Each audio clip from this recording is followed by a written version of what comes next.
ये जेई 2020 का एक क्वेश्चन था ये। तो जेई 2020 में एक क्वेश्चन आया था जिसमें कि दो सर्किट्स दिए गए थे और कुछ वैल्यूज वगैरह दी गई हैं जिस तरीके से। और उसमें पूछा ये गया था कि जेई 2020 में एडवांस के पेपर में ये पूछा गया था कि total work done by the batteries against induced EMF by the time current reaches the study value. ये पेपर 2 में आया था, जेई एडवांस 2020 पेपर 2। 2020 के पेपर 2 में एक क्वेश्चन ये आया है। अब इसमें देखो कंसेप्ट क्या है इसके पीछे, यहीं से स्टार्ट कर रहे हैं, उसके बाद असाइनमेंट्स में भी देखेंगे हम लोग। ये क्वेश्चन था कि दो सर्किट साइड बाय साइड हैं जिनके सेल्फ इंडक्टेंस गिवन है, म्यूचुअल इंडक्टेंस गिवन है, बैटरीज के वोल्टेजेस प्रोवाइडेड हैं, रेजिस्टेंसेस गिवन है, और उन्होंने ये कहा है कि दोनों स्विचेस को साइमल्टेनियसली क्लोज किया जाता है। साइमल्टेनियसली क्लोज करने के बाद जब ये सर्किट अपने स्टडी स्टेट पर आ जाएंगे तो कितना वर्क इन बैटरीज ने किया होगा अगेंस्ट इंड्यूस ईएमएफ, ये हमारा क्वेश्चन है। तब इसके पीछे का लॉजिक देखिए क्या है। तो इसको अभी हम सॉल्व करेंगे, बट इससे पहले ये जो मेन जो पॉइंट पूछा है कि work done bye battery against EMF, इस लाइन को ध्यान से पढ़ते हैं। Work by battery against induce EMF. अब इस क्वेश्चन पे दोबारा आ जाएंगे। तो ये वाला कंसेप्ट समझने के लिए, work done by the battery against induce EMF, इस कंसेप्ट को समझने के लिए हम एक सिंपल एलआर सर्किट ले रहे हैं। Simple LR circuit. जब एक सिंपल एलआर सर्किट लेते हो आप and connected to DC battery,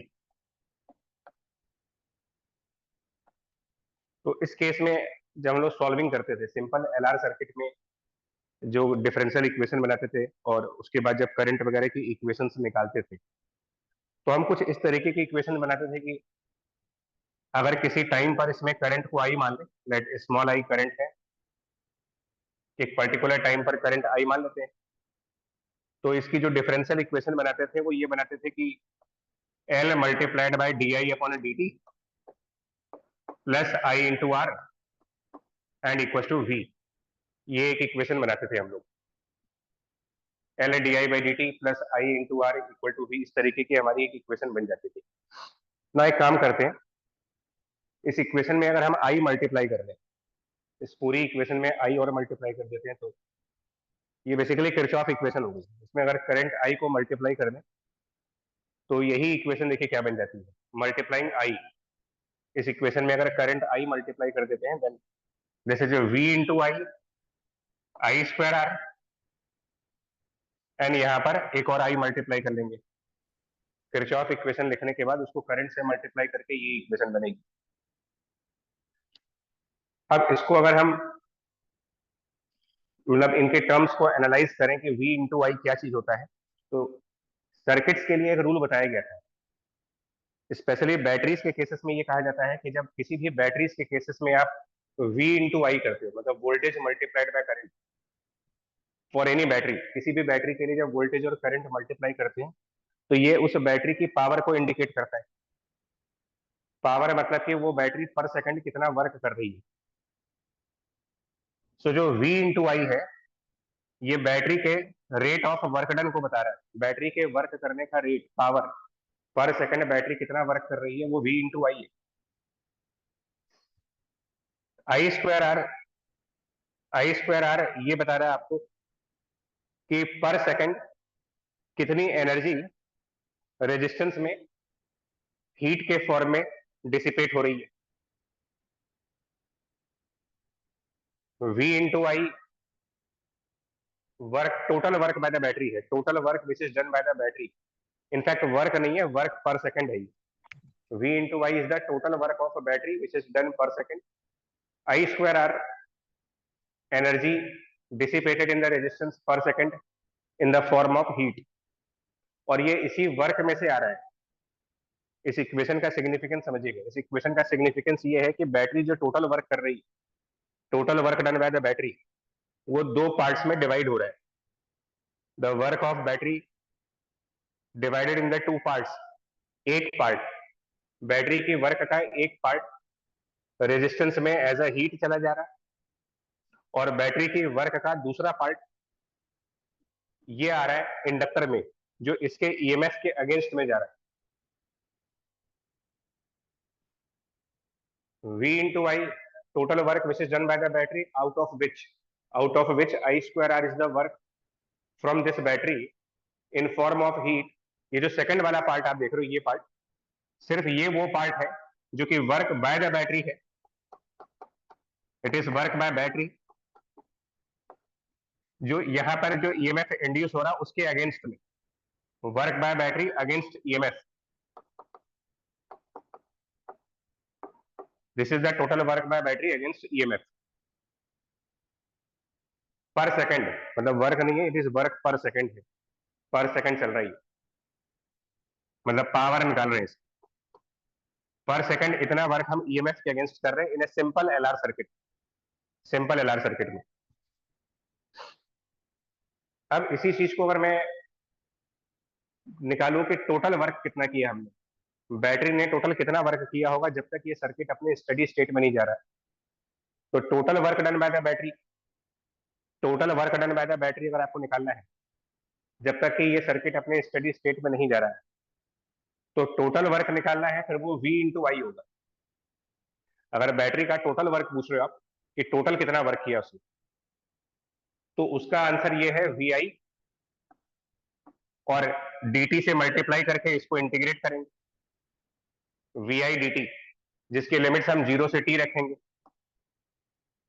0 से इन्फिनिटी, सॉरी 0 से इन्फिनिटी, क्योंकि study state mathematically t equal to infinity पे आता है।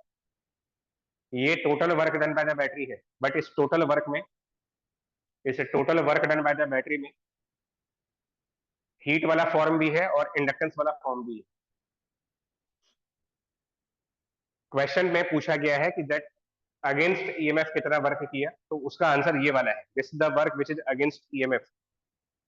तो वर्क अगेंस्ट ईएमएफ निकालने के लिए आप इसको इंटीग्रेट करोगे, ये फैक्टर इंटीग्रेट होगा, और जब इस फैक्टर को इंटीग्रेट करेंगे वर्क डन अगेंस्ट ईएमएफ निकालने के लिए, तो integration of this factor will be half LI square.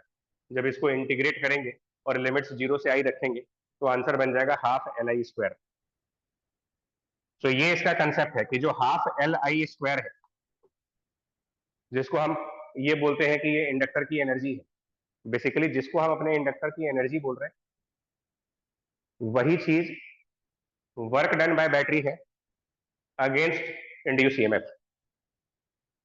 या दूसरे सेंस में बात करें कि जिसमें इंडक्टेंस वाले सर्किट्स जहां पर भी होंगे, जितने भी सर्किट्स में इंडक्टेंस लगा होगा, उसमें बैटरी विदाउट इंडक्टेंस वाले सर्किट्स के कंपैरिजन में, अगर कोई ऐसा सर्किट हो जिसमें इंडक्टेंस नहीं है और दूसरा सर्किट जिसमें इंडक्टेंस है, नॉन इंडक्टेंस और विद इंडक्टेंस का कंपैरिजन करें अगर, तो जिसमें इंडक्टेंस एब्सेंट होगा उसमें बैटरी का पूरा वर्क रेजिस्टेंस के हीट के फॉर्म में जाएगा, और अगर जिसमें इंडक्टर भी लगा हुआ है तो बैटरी को एक्स्ट्रा वर्क करना पड़ेगा। बैटरी को जो एक्स्ट्रा वर्क मतलब कि जो वर्क रेजिस्टेंस के लिए कर रहे हैं वो तो करेंगे ही, एडिशनल वर्क जो करेंगे वो इंडक्टेंसेस के लिए करेंगे, और इंडक्टेंसेस के लिए जो एडिशनल वर्क कर रहे हैं उसी का आंसर हमारा बन रहा है half LI square. Half LI square का फिजिकल मतलब हो गया। इसको अगर मैं जनरलाइज करना चाहूँ, क्योंकि ये सिंपल सर्किट्स का है, जो हमारा क्वेश्चन है वो ये नहीं है। क्वेश्चन में साइड बाय साइड दो सर्किट्स है और म्यूचुअल इंडक्टेंस भी है उसमें, बट इससे हम इसको जनरलाइज कर सकते हैं कि work done bye battery against EMF जो होगा वो कितना होगा। देखिए, सेल्फ इंडक्टेंस के लिए, for the self inductance, for the self inductance flux की value, for the self inductance flux की value L multiplied by I, flux is L into I, flux L into I for the self inductance. तो हम चाहे तो इस work को flux के form में भी लिख सकते हैं, मतलब अगर मैं चाहूं तो इस वर्क को in terms of flux put कर सकता हूं, और चाहे तो हम इसी फॉर्मेट में भी छोड़ सकते हैं, मतलब अगर ये फॉर्मेट है तो इसमें भी छोड़ सकते हैं। इस तरीके से, इस तरीके से छोड़ सकते हैं कि L di by dt L D I by D T, ये हमारा सेल्फ इंड्यूस ईएमएफ हो गया, सेल्फ इंड्यूस ईएमएफ। तो अगर मैं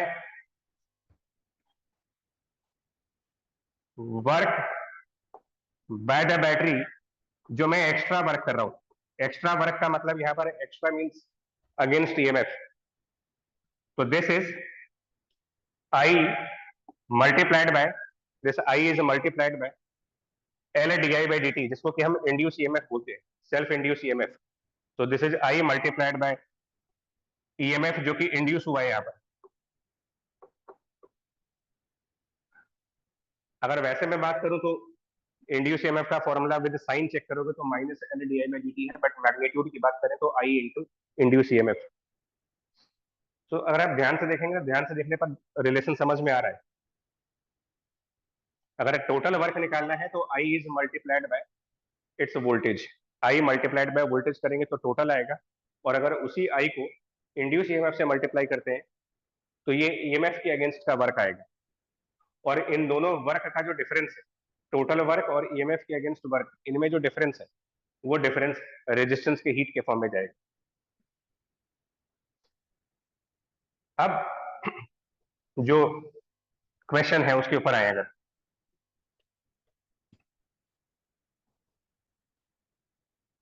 तो क्वेश्चन पे आने से पहले हम इसको दूसरे तरीके से समझा रहे हैं। मान लो सपोज कि दो सर्किट्स हैं, मतलब दो लूप मान लेते हैं, दो कंसेंट्रिक लूप है। मान लेते हैं कि यहाँ पर दो कंसेंट्रिक लूप हमारे पास है, एंड एक में I1 करंट फ्लो कर रहा है और एक में I2 करंट फ्लो हो रहा है। I1 एंड I2 इनमें करंट्स मान लेते हैं।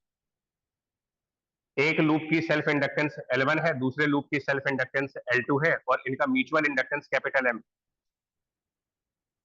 Self inductance L1, self inductance L2 and mutual inductance M। अच्छा, इसमें बैटरीज दिखाई नहीं गई है, मतलब ये जो फर्स्ट लूप है इसके अंदर कोई बैटरी होगी और सेकंड लूप के अंदर भी कोई बैटरी होगी, मतलब ये एज्यूम किया जा रहा है कि इन दोनों में बैटरीज होंगी। या ऐसा भी हो सकता है कि एक लूप में बैटरी है दूसरे में नहीं है।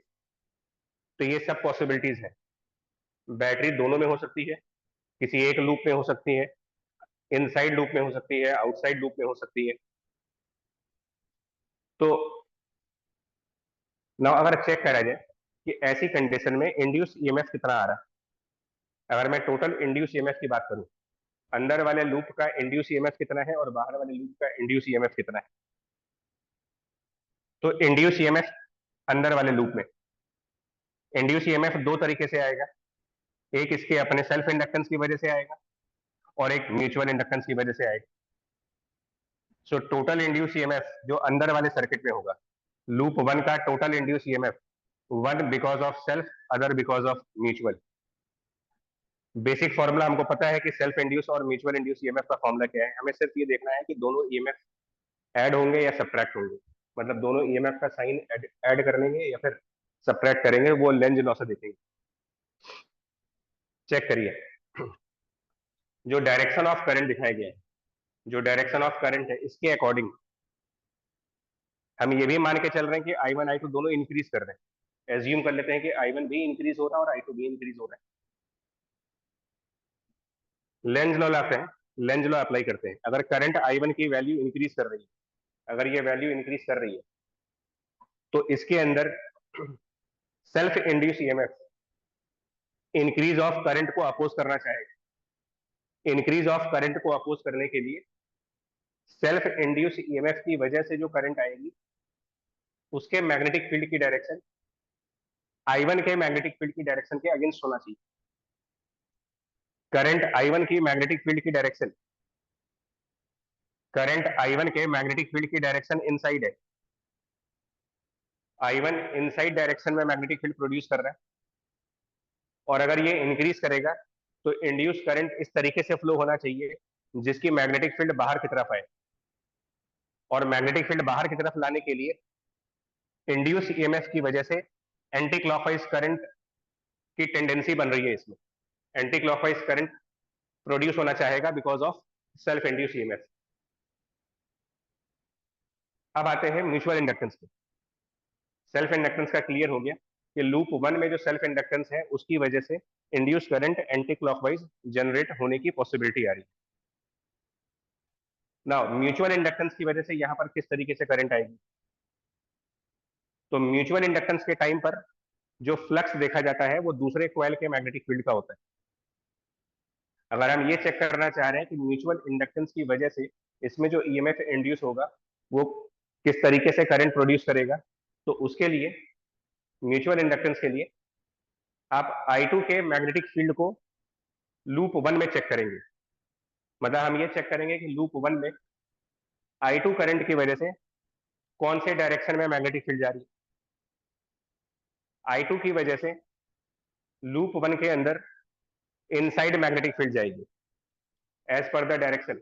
I2 की डायरेक्शन की वजह से लूप 1 में इनसाइड मैग्नेटिक फील्ड जाएगी, और अगर I2 बढ़ेगा तो I2 की वजह से लूप 1 के अंदर जो मैग्नेटिक फील्ड जाएगी वो भी बढ़ेगी। उसको रोकने के लिए जो म्यूचुअल ईएमएफ आएगा उसकी जो करंट प्रोड्यूस होगी वो एंटी क्लॉकवाइज फ्लो होगी। मतलब कि सेल्फ इंडक्टेंस की वजह से और म्यूचुअल इंडक्टेंस दोनों की वजह से ही, दोनों की ही वजह से एंटी क्लॉकवाइज करंट्स इंड्यूस होना चाह रही है। इसका मतलब लूप 1 में सेल्फ इंड्यूस ईएमएफ और म्यूचुअल इंड्यूस ईएमएफ दोनों प्लस हो रहे हैं, एक दूसरे के साथ ऐड हो रहे हैं। And so total EMF in the loop 1, total EMF in this loop 1 L1 into di1 by dt, इसका self EMF plus m into di2 by dt, ये बेसिक फॉर्मुलेज याद होने चाहिए।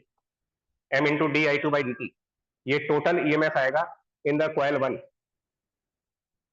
And this EMF multiplied by induce EMF multiplied by I1, induce EMF multiplied by this current I1, ये उस battery का extra work है। ये एक्स्ट्रा वर्क कर रहा है बैटरी, जो बैटरी इस लूप 1 में लगी होगी उस बैटरी का एक्स्ट्रा वर्क डेल्टा 1, और इसको इंटीग्रेट कर देंगे, इसको इंटीग्रेट करके इसका आंसर ले आएंगे। अब सिमिलर आर्ग्यूमेंट लूप 2 में लगाइए। सिमिलर आर्ग्यूमेंट लूप 2 में भी सिमिलर आर्ग्यूमेंट्स लगाने हैं। ये एडिशनल वर्क लूप 1 के इंड्यूस ईएमएफ के अगेंस्ट में किया जा रहा है। इसी तरीके से लूप 2 में जो ईएमएफ इंड्यूस होंगे उनके अगेंस्ट भी वर्क करना होगा। तो उसके लिए मुझे लूप 2 में सेल्फ इंड्यूस ईएमएफ और म्यूचुअल इंड्यूस ईएमएफ दोनों की पोलैरिटी देखनी पड़ेगी। पोलैरिटी इसलिए देखनी पड़ती है क्योंकि यहाँ पर मैं प्लस करूंगा या माइनस करूंगा ये देखना होता है मुझे। तो अगर वो हम चेक करें यहाँ पर कि क्या बनेगा। नाउ आउटर लूप में in this outer loop current I2 जो इंक्रीज कर रहा है इसकी वजह से I2 की वजह से, मतलब I2 के मैग्नेटिक फील्ड की वजह से जो ईएमएफ आएगी, तो I2 का मैग्नेटिक फील्ड इनसाइड है, और उस इनसाइड मैग्नेटिक फील्ड के इंक्रीज करने की वजह से जो ईएमएफ जनरेट होगा उस ईएमएफ की जो करंट होगी वो एंटी क्लॉकवाइज जाएगी। यानी I2 का सेल्फ इंडक्शन इसमें एंटी क्लॉकवाइज ईएमएफ जनरेट करेगा।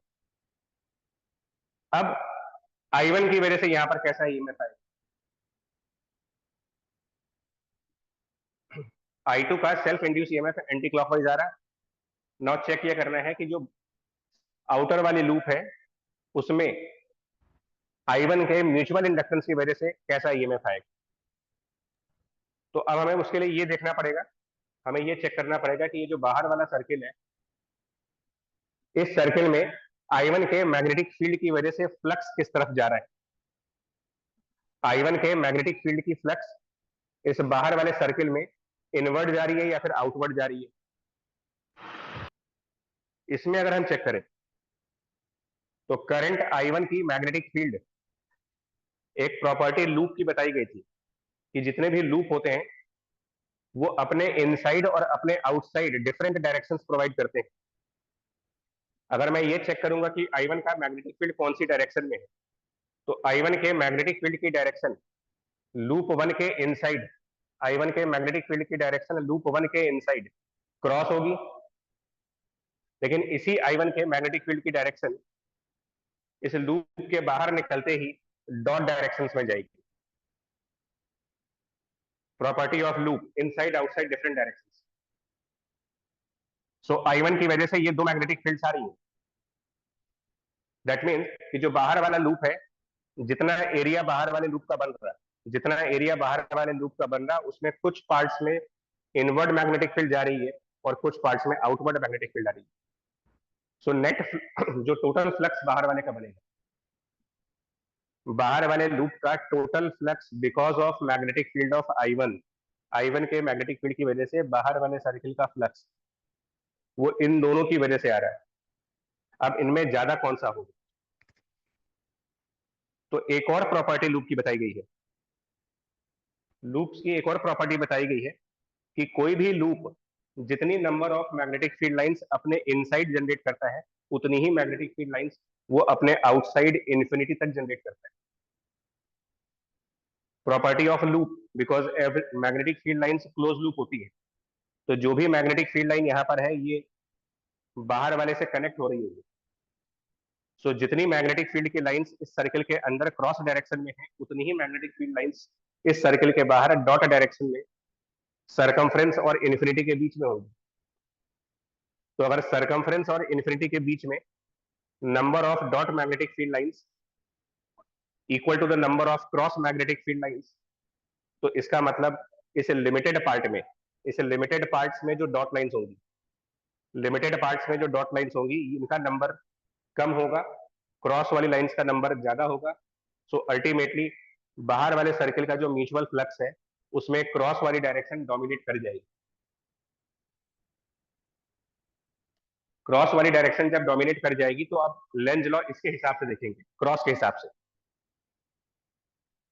जब I1 बढ़ेगा तो डोमिनेटिंग क्रॉस है, क्रॉस वाला बढ़ेगा, क्रॉस डायरेक्शन में अगर मैग्नेटिक फील्ड बढ़ रही है तो लेंज लॉ के हिसाब से यहाँ पर जो ईएमएफ इंड्यूस होगा उससे जो मैग्नेटिक फील्ड है वो बाहर आनी चाहिए। दैट मीन्स कि वो एंटी क्लॉकवाइज आएगा। मतलब कि सेल्फ और म्यूचुअल बाहर वाले लूप में भी एंटी क्लॉकवाइज है और सेल्फ और म्यूचुअल अंदर वाले लूप में भी एंटी क्लॉकवाइज। सो बाहर वाले लूप का भी जब ईएमएफ निकालेंगे, total EMF in the outer loop, तो वो भी ऐसे ही आएगा और उसके अगेंस्ट में भी वर्क करना होगा हमें। तो बाहर वाले लूप के लिए for the outer loop work done is self induction L2 di2 by dt plus mutual inductance M di1 by dt, this whole multiplied by I2 और ये इंटीग्रेट करेंगे। तो ये वर्क बाहर वाले लूप के ईएमएफ के अगेंस्ट में हो रहा है और ये वर्क अंदर वाले लूप के ईएमएफ के अगेंस्ट में हो रहा है। सो टोटल वर्क जो किया हमने, टोटल वर्क सारे इंड्यूस ईएमएफ के अगेंस्ट में, total work against all kind of EMF in loop 1 and loop 2, यानी इसको और इसको समेशन करेंगे, इन दोनों का समेशन होगा। इन दोनों का जब समेशन करेंगे, इन दोनों चीजों को जब ऐड अप करेंगे तो क्लियरली एक चीज देख सकते हैं, जब दोनों को ऐड करेंगे तो क्लियरली एक चीज आ रही है। देखिए इस इंटीग्रेशन में पहला आंसर जो आएगा L1 di1 upon dt into I1, इसमें dt और मल्टीप्लाई करना होगा। dt इसलिए मल्टीप्लाई करना होगा कि ये वर्क पर सेकंड का निकल रहा है, ये वर्क पर सेकंड का, तो इसमें dt मल्टीप्लाई होगा और फिर इंटीग्रेट होगा। बेसिकली विदाउट dt ये पावर था, पावर इंटू टाइम करेंगे, पावर इंटू टाइम उसको इंटीग्रेट करेंगे, तो dt कैंसिल हो जाएंगे। इंटीग्रेशन से जो आंसर बनेगा L1 I1 di1, तो ये बन जाएगा half L1 I1 square. Similarly दूसरे डेल्टा W2 में भी ऐसा एक टर्म आएगा, डेल्टा W2 में सिमिलर टर्म आएगा हाफ L2 I2 स्क्वायर। और सेकंड टर्म्स जो आएंगे वो देखिए, dt जब कैंसिल हो जाएगा तो ये बचेगा M di2 I1, M di2 multiplied by I1 और सेकंड इंटीग्रेशन में M di1 multiplied by I2। तो जब दोनों को ऐड करेंगे, दोनों वर्क्स ऐड करने के बाद टोटल वर्क एक टर्म हो जाएगा हाफ L1I1 स्क्वायर, दूसरा टर्म हो जाएगा हाफ L2I2 स्क्वायर, और बाकी जो टर्म बचेगा वो होगा इंटीग्रेशन के अंदर, उसमें m तो बाहर आ जाएगा, इनसाइड इंटीग्रेशन एक टर्म आएगा आपका I2 multiplied by DI1, I2 into DI1, and दूसरा टर्म आएगा I1 इंटू DI2, ये टर्म आएगी दोनों वर्क्स को जब ऐड करेंगे। I2 into DI1 plus I1 into DI2, और I2 into DI1 plus I1 into DI2, इसकी जब बात करेंगे I2 DI1 plus I1 DI2, तो मैथमेटिकली इसको हम लिख सकते हैं I2 DI1 plus I1 into DI2 को मैथमेटिकली लिखा जा सकता है, mathematically it is D of I1 I2,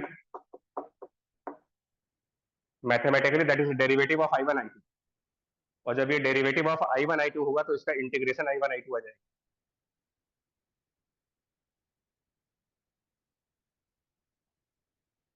so finally ये हमारा आंसर है m into I1 I2।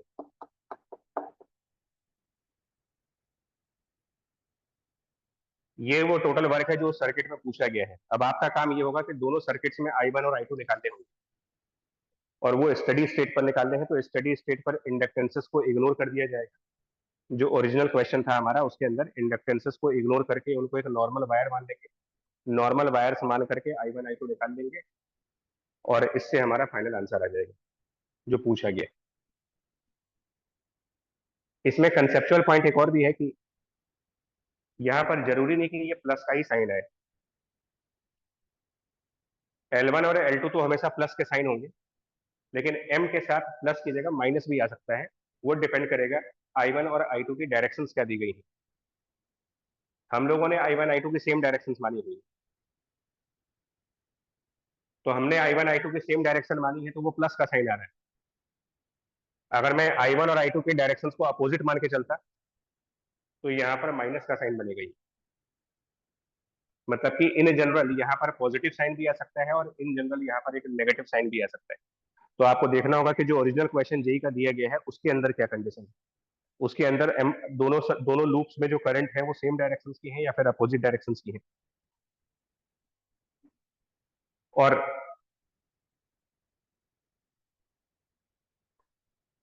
Figure को बहुत ध्यान से देखेंगे कि उस क्वेश्चन में जो बैटरी की पोलैरिटी दिखाई गई है, लेफ्ट वाले लूप में पॉजिटिव पोलैरिटी नीचे दिखाई गई है और राइट वाले लूप में पॉजिटिव पोलैरिटी ऊपर दिखाई गई है। उसके अलावा क्वाइल्स की जो वाइंडिंग्स है उनका भी ध्यान दे रहे हैं, क्वाइल्स की वाइंडिंग्स भी अजीब तरीके से बनाई गई, मतलब कुल मिलाकर के ये फुल्ली कॉन्सेंट्रेट होकर करने वाला क्वेश्चन ही है।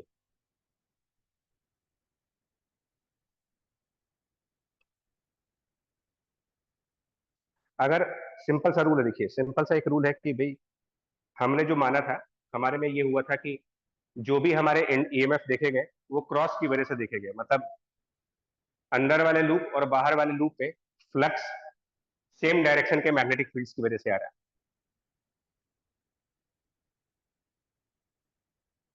ना। इसको अब सर अपने आप ट्राई कर लीजिए। हाँ जी, सर यहाँ पे जो सेल्फ इंडक्टेंस और म्यूचुअल इंडक्टेंस के बीच में रिलेशन रहता है m is equal to under root L1 L2, वो यहाँ पे लग सकता है, m की जगह सब्स्टिट्यूट कर नहीं सकते उसकी जरूरत ही नहीं मेरे ख्याल से, उस क्वेश्चन में म्यूचुअल इंडक्टेंस ऑलरेडी गिवन है ना। म्यूचुअल इंडक्टेंस क्वेश्चन में, जेई वाले क्वेश्चन में ऑलरेडी गिवन है, उन्होंने दे रखी है, हमको रूट L1 L2 नहीं लगाना उसमें। हैं। ओके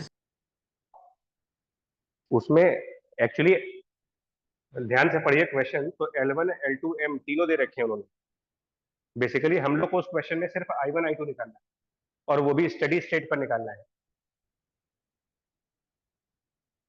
तो वो तो नॉर्मल एक रेजिस्टेंस वाला सर्किट मान के निकाल सकते हैं कि I1 I2 कितना हो। बट पॉइंट ये है कि जो ये कंसेप्ट है जिसको हम इंडक्टर की एनर्जी बोलते हैं, वो बेसिकली जिस चीज को आप इंडक्टर की एनर्जी बोल रहे हो वही बैटरी का एक्स्ट्रा वर्क है against induce EMF. Single circuit होगा, सिंगल सर्किट तो हाफ Li2, और दो सर्किट्स हैं और म्यूचुअल इंडक्टेंस कंसिडर हुआ है, तो फिर ये आंसर है। प्लस की जगह माइनस भी आ सकता है, जेई वाले क्वेश्चन में प्लस करके ही आएगा।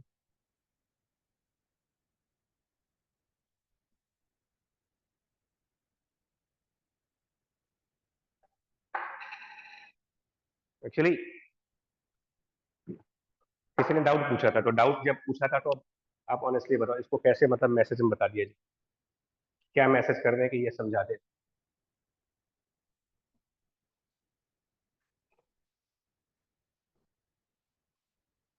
मैं यहाँ पर फिर एक बार मैंने बोल रहा हूँ, ये जो पूछा गया है वो पूछा गया है work by battery against EMF.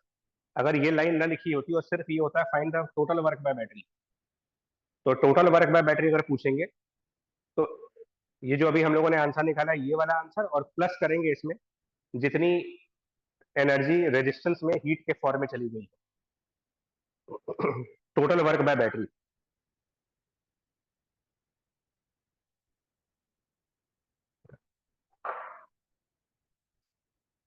इस पर एक और कंसेप्ट आ सकते हैं, इसमें एक और चीज है, देखें ये जो हमने वर्क निकाला है इससे हम फोर्स भी निकाल सकते हैं। मतलब अगर फोर्सेस फाइंड करने को दिए जाए तो भी हम कर सकते हैं। जो हमने अभी वर्क फाइंड किया है अगर उसकी हम बात करें तो उसको इस वर्क वाले मेथड से हम फोर्स भी निकाल सकते हैं, अगर जब चाहेंगे तो फोर्स भी निकाल सकते हैं। देखिए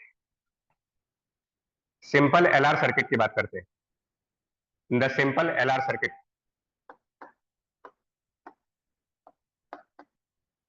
तो अभी हम लोगों ने कहा था कि मतलब इसको अभी डिस्कस हुआ था कि जो बैटरी का एक्स्ट्रा वर्क है, extra work of battery, extra means against EMF, EMF के अगेंस्ट में जो वर्क कर रहे हैं, अभी इसके बारे में कहा गया था कि दिस इज I1 मतलब current I into L D I by D T into D T. फिर से बोल रहा हूँ EMF multiplied by current power हो गई और पावर इंटू टाइम वर्क हो गई, तो D T and D T cancel कर देंगे और L into I, L into I flux है, L into I is the flux. तो हम इसको फ्लक्स के फॉर्म में भी चाहे तो लिख सकते हैं, L into I is the flux, so we can write it flux multiplied by D I. इस तरीके से भी लिख सकते हैं कि फाई इंटू डी आई,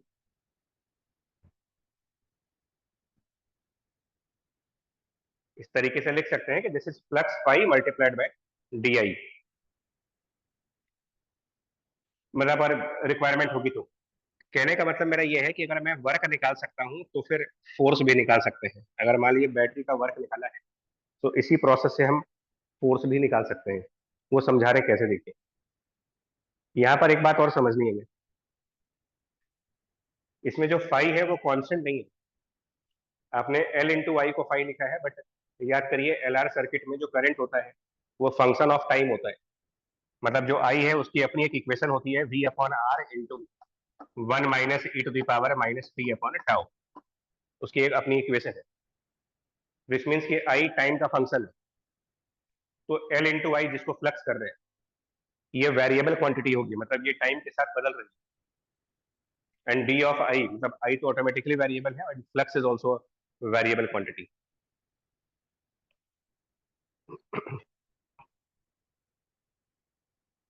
तो इस फॉर्मेट में अगर आप आंसर लिख सकते हैं तो किसी भी टाइम टी पर वर्क वगैरह निकालना होगा तो निकाल सकते हो इससे आप। ना मूव कर रहे हैं हम उसके ऊपर कि हम कह रहे हैं कि इसमें हम अगर फोर्सेस निकालने हो तो कैसे निकालें। मतलब मान लीजिए अगर किसी क्वेश्चन में हमें कहा जाए कि निकालिए फोर्स की वैल्यू क्या होगी, तो आप जरा ध्यान से देखिएगा।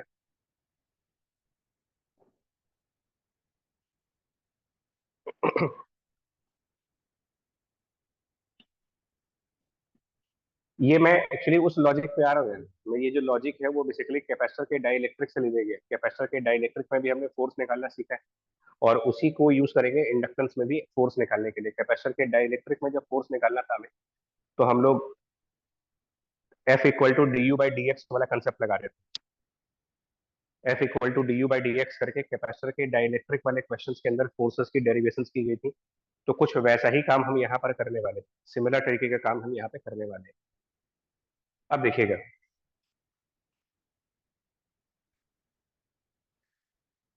मान लें एक हाइपोथेटिकल सिचुएशन, मान लेते हैं कि कोई एक लूप है, कोई भी एक लूप है, एंड जस्ट इमेजिन करा जाए कि उसमें करंट कांस्टेंट है. Imagine that current is constant. In a loop current is constant. जबकि मैग्नेटिक फील्ड चेंज कर रहे हैं हम लोग. मैग्नेटिक फील्ड वेरिएबल है, चेंजिंग है, मतलब कि फ्लक्स चेंज कर रहे हैं. एक लूप है जिसके फ्लक्स को चेंज किया जा रहा है, फिर भी हम लोग ये कह रहे हैं कि करंट कांस्टेंट है. एक लूप जिसका फ्लक्स चेंज कर रहे हैं और मान के चल रहे हैं कि करंट कांस्टेंट है. और अब अगर पूछा जाए कि बताइए how much work by source of EMF, how much work is by the source of EMF. Source of EMF का मतलब जो इसमें बैटरी होगी. सोर्स ऑफ ईएमएफ मतलब जो बैटरी है जिससे ये करंट आ रही है, जिस बैटरी की वजह से ये करंट आ रही है. तो how much work by the source of EMF against induce EMF,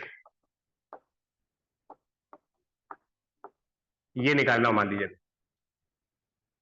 work by the source of EMF against induce EMF, ये निकालना. सोर्स ऑफ ईएमएफ का मतलब बैटरी की बात कर रहा हूँ. इसके अंदर कोई बैटरी होगी जिस वजह से करंट आ रही होगी, तो उस बैटरी को कितना एक्स्ट्रा वर्क करना होगा, कितना एक्स्ट्रा वर्क करना होगा इंड्यूस ईएमएफ के अगेंस्ट में जाकर के. ये क्वेश्चन है मान लीजिए, कितना एक्स्ट्रा वर्क वो करेगी अगेंस्ट द इंड्यूस ईएमएफ. क्योंकि फैराडेज लॉ के अकॉर्डिंग अगर आप मैग्नेटिक फील्ड चेंज कर रहे हैं तो इसका फ्लक्स चेंज हो रहा है. फ्लक्स चेंज हो रहा है तो इसमें ईएमएफ इंड्यूस होगा, और जब ईएमएफ इंड्यूस होगा तो वो इस करंट को चेंज करने की कोशिश करेगा. As per the Lenz law, induce EMF इस करंट को या तो बढ़ाने की कोशिश करेगा या कम करने की कोशिश करेगा. वो डिपेंड करेगा कि बी में किस तरीके का चेंज हो रहा है. फॉर एग्जाम्पल, अगर ये मैग्नेटिक फील्ड सपोज इंक्रीज हो रही है, अगर ये मैग्नेटिक फील्ड बढ़ रही है, तो अगर ये बढ़ेगी तो इंड्यूस ईएमएफ की वजह से एंटी क्लॉकवाइज करंट आएगा जो इसको रिड्यूस करने की कोशिश करेगा.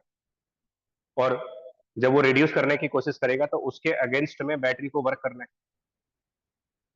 और अगर ये मैग्नेटिक फील्ड कम हो रही होगी, अगर ये मैग्नेटिक फील्ड रिड्यूस कर रही होगी, यानी कि फ्लक्स कम हो रहा होगा, तो फ्लक्स कम होने वाले केस में जब लेंज लॉ लगाएंगे तो इंड्यूस ईएमएफ की वजह से क्लॉकवाइज करंट आएगी जो इस करंट को बढ़ाने की कोशिश करेगी. तो या तो इस करंट को कम करने की कोशिश की जाएगी या बढ़ाने की जाएगी. वो डिपेंड करेगा बी में किस तरीके का चेंज आ रहा है. दोनों ही कंडीशंस में बैटरी को कुछ वर्क करना है. क्वेश्चन है कितना वर्क करेगी, कितना वर्क करे इस क्वेश्चन में. तो देखिए बी चेंज हो रहा है. मान लेते हैं कि मैग्नेटिक फील्ड 20 टेस्ला से बढ़ा करके 25 टेस्ला कर दी गई.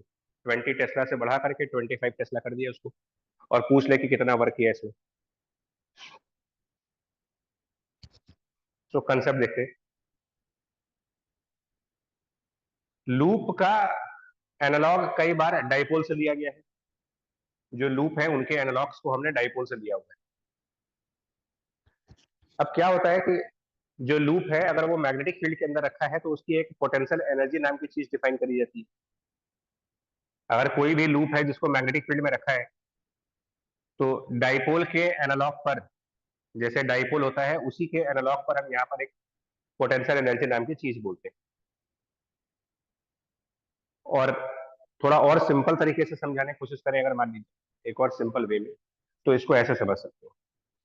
एक और सिंपल तरीके से समझा सकते हो. देखिए सपोज कि कोई स्लाइडिंग वायर है, एक स्लाइड, ये वायर है जो स्लाइड कर रहा है, मतलब वी वेलोसिटी से चल रहा है. मान लीजिए एक वायर वी वेलोसिटी से चल रहा है, इसके अंदर एक बैटरी भी लगाई है. मान लो इसके अंदर एक बैटरी लगाई है और ये वी वेलोसिटी से चल रहा है. मान लीजिए इसमें कुछ रेजिस्टेंस वगैरह भी होगा. अब अगर मैं ये कहूं, अच्छा मैग्नेटिक फील्ड है मान लीजिए यहाँ पर, मैं ये कहूं कि कुछ इस तरीके से मैनेजमेंट कर रखा है, चीजें इस तरीके से मैनेज कर दी गई है कि इसमें करंट चेंज नहीं कर रहा है. यहाँ पर मान लेते हैं कि आई कांस्टेंट, हम इस वायर को मूव कर रहे हैं और एज्यूम कर रहे हैं कि करंट कांस्टेंट. और अब मैं अगर पूछूं कि इंड्यूस ईएमएफ के अगेंस्ट में क्या वर्क किया हमने, तो अगर वो आर्टिकल याद हो, मोशनल ईएमएफ वाला आर्टिकल, मोशनल ईएमएफ आर्टिकल याद हो कि अगर एक वायर v वेलोसिटी से मूव कर रहा है मैग्नेटिक फील्ड के अंदर, तो इसके अंदर एक ईएमएफ जनरेट होता है जिसकी वैल्यू, अगर इसकी लेंथ को l मान लें, तो इसके अंदर इंड्यूस ईएमएफ की value v b l, v b l इसमें ईएमएफ इंड्यूस होगा, जिसकी पोलैरिटी भी देख सकते हैं। अगर इस क्वेश्चन में आपसे पूछा जाए कि इसकी क्या पोलैरिटी होगी, जो v है, b है और l है, तो उस हिसाब से इसकी पोलैरिटी भी देख सकते हैं, जिसमें अगर पोलैरिटी ऑफ इंड्यूस ईएमएफ देखेंगे तो स्लाइडर का जो अपर एंड है वो पॉजिटिव होगा और स्लाइडर का जो लोअर एंड है वो नेगेटिव होगा। और इसको हम लोगों ने क्लासरूम में ये कहा था कि जब कोई कंडक्टर को मूव करते हो और उसमें जब ईएमएफ आ जाता है, तो इसको हम एक वर्चुअल बैटरी मान लेते हैं। मूविंग कंडक्टर को एक वर्चुअल बैटरी मान सकते हैं जिसका पॉजिटिव एंड ऊपर है, नेगेटिव एंड नीचे है।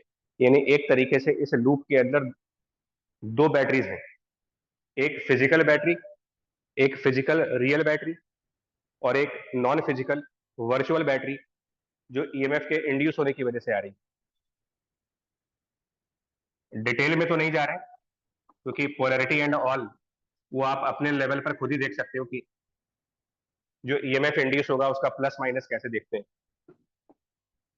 तो खैर वीबीएल यहाँ पर ईएमएफ इंड्यूस हुआ, तो वीबीएल ईएमएफ इंड्यूस हुआ, वी हमारा बैटरी है, नेट करंट आई फ्लो कर रहा है, सर्किट का रेजिस्टेंस आर मान लेते हैं, रेजिस्टेंस आर मान लेते हैं। तो हम सिंपल ओम्स तो लगाएंगे, तो कैपिटल वी और माइनस वीबीएल ये दोनों ईएमएफ एक दूसरे के अगेंस्ट है।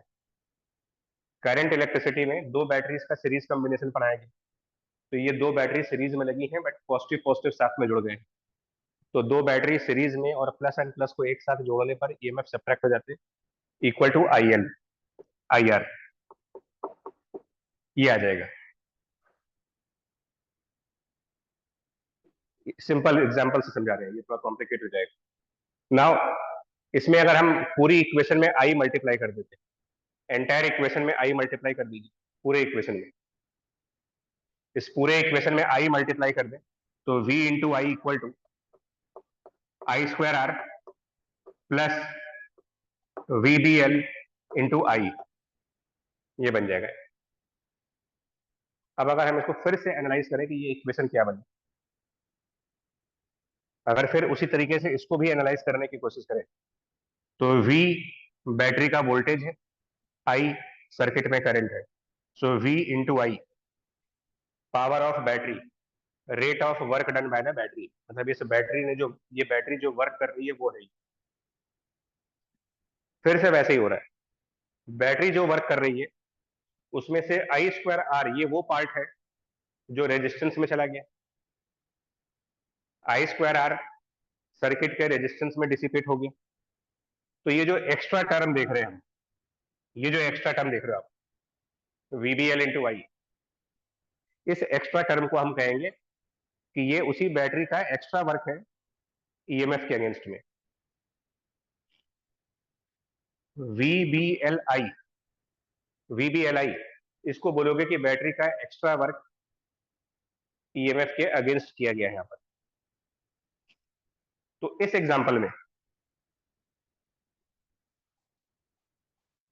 इस एग्जांपल में extra work of battery, extra मतलब मैं बार बार रिपीट कर रहा हूं, एक्स्ट्रा मतलब रेजिस्टेंस वाली हीट को छोड़ करके, extra work V B L I और इनटू टाइम, टाइम भी मल्टीप्लाई करिए क्योंकि ये पावर है, नीचे जो इक्वेशन है वो पावर्स की है, power into time is the work.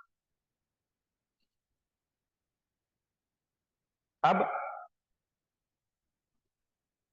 v multiplied by dt, v multiplied by dt,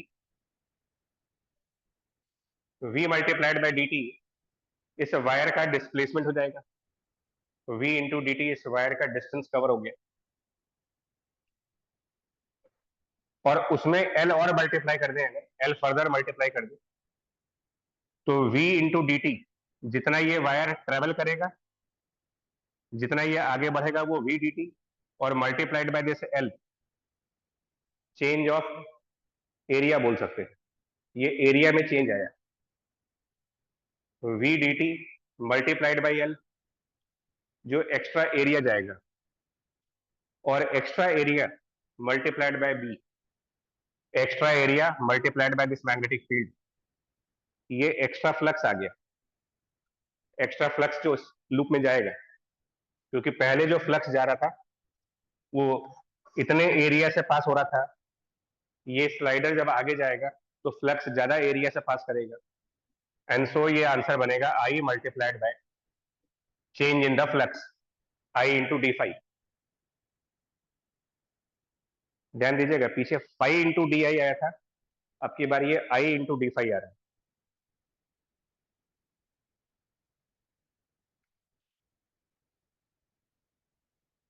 I D phi मतलब current multiplied by change in flux. ये बैटरी ने एक्स्ट्रा वर्क किया, current into change in flux is the extra work of the battery. ये result इस condition पे बनाया गया है कि हमने आई को कांस्टेंट माना हुआ है, आई इज कांस्टेंट,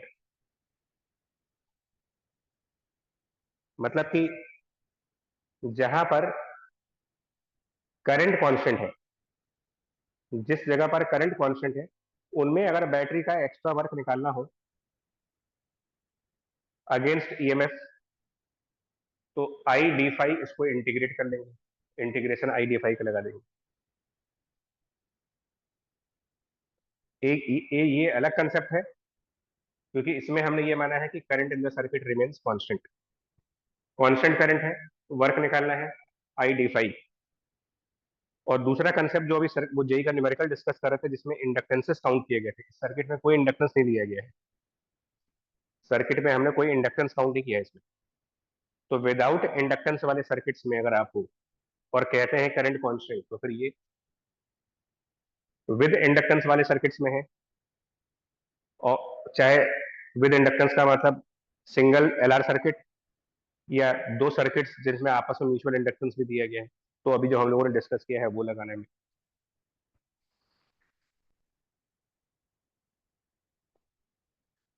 इसका एक एग्जांपल दिखा रहे हैं।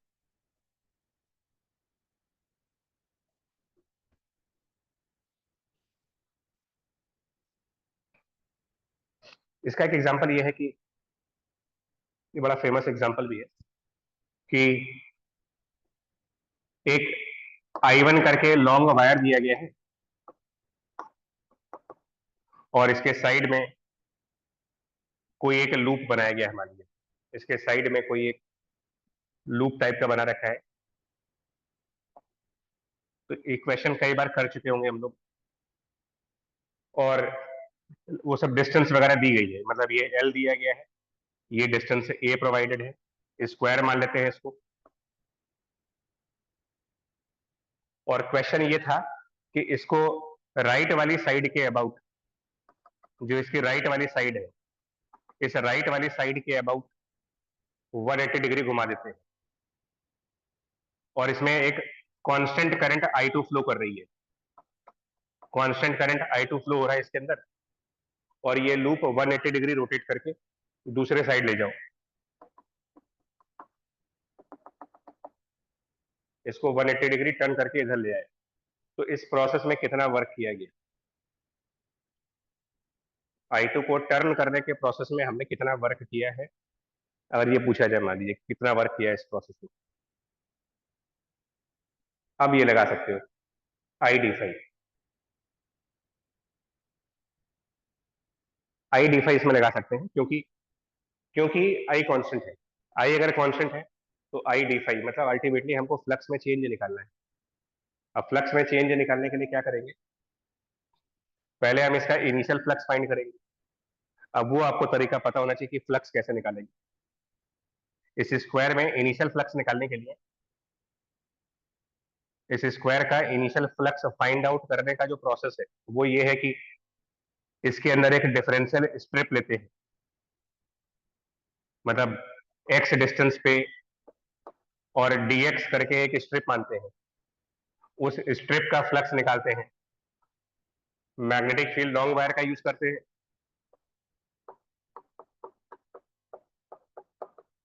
और स्ट्रिप का एरिया चूज करते हैं और इसको इंटीग्रेट कर लेते हैं लिमिट्स एल से एल प्लस ए तक। तो ये करके हमारा इनिशियल फ्लक्स आ जाता है। और ऐसे ही जब फाइनल फ्लक्स निकालेंगे, ये क्लास में किया होगा इसलिए इसको जल्दी जल्दी कर रहे हैं, इस टाइप के क्वेश्चन हम लोगों ने ऑलरेडी किए हुए। फाइनल फ्लक्स निकालने के लिए लिमिट्स बदल देंगे, क्योंकि फाइनली ये लूप की पोजीशन चेंज हुई है, फाइनली ये लूप यहाँ पर है। तो जो लिमिट स्टार्ट होगी वो L plus a lower limit हो जाएगी और एल प्लस टू ए अपर लिमिट हो जाएगी। नीचे एल प्लस ए और ऊपर L plus two A final flux में।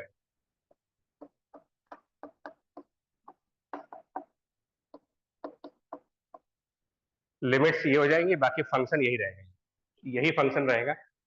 और एक और बात चेंज हो जाएगी। फाइनल और इनिशियल फ्लक्स कैलकुलेशंस में इंटीग्रेशन की लिमिट्स बदलेगी, उसके अलावा एक और चीज बदलेगी, वो ये है sign of the flux. Sign of the flux इसलिए बदलेगा कि ये जो लूप है, अगर इसको हम 180 डिग्री रोटेट कर रहे हैं, तो अगर ये लूप रेक्टेंगल के फॉर्म में है, अगर इसको हम 180 डिग्री घुमाएंगे तो front side will be on the back side and back side will be on the front side. मतलब इसकी प्लेन चेंज हो गई, नॉर्मल की डायरेक्शन चेंज हो गई। सो अगर इनिशियल फ्लक्स पॉजिटिव है तो फाइनल वाला फ्लक्स नेगेटिव होगा,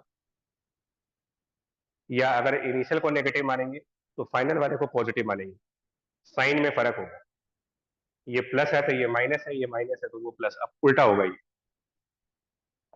एंड इसीलिए जब चेंज इन फ्लक्स निकालेंगे, चेंज ऑफ फ्लक्स जब निकालोगे, डी फाई मतलब चेंज ऑफ फ्लक्स, तो चेंज ऑफ फ्लक्स निकालने के लिए आप दोनों के फ्लक्स का मैग्नीट्यूड ऐड कर दें। इनिशियल फ्लक्स और फाइनल फ्लक्स के मॉडुलस ऐड होंगे। निकाल हम चेंज ऑफ फ्लक्स रहे, लेकिन दोनों का मैग्नीट्यूड ऐड करके दिखाएंगे, जस्ट लाइक वेक्टर के तरीके से चल रहा है। फ्लक्स वेक्टर क्वांटिटी नहीं है, लेकिन चेंज इन फ्लक्स निकालने का प्रोसीजर वही है। इसकी प्लेन चेंज कर देना, फ्रंट फ्रंट बैक चेंज हो रहा है इसका। अगर इसको स्लाइड करके ले गए होते, रोटेट करके नहीं ले गए होते,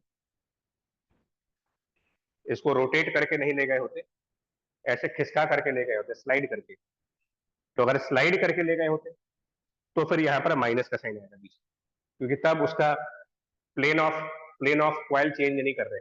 जो फ्रंट साइड पे था वो फ्रंट साइड पे ही है, बैक साइड वाली चीज बैक साइड पे ही है। रोटेट करेंगे तो प्लस करेंगे, स्लाइड करेंगे तो माइनस करेंगे। चेंज इन फ्लक्स को आई से मल्टीप्लाई कर देंगे, और जो आई मल्टीप्लाई होगा वो I2 वाला होगा, I2 से मल्टीप्लाई करेंगे, I2 into change in flux work.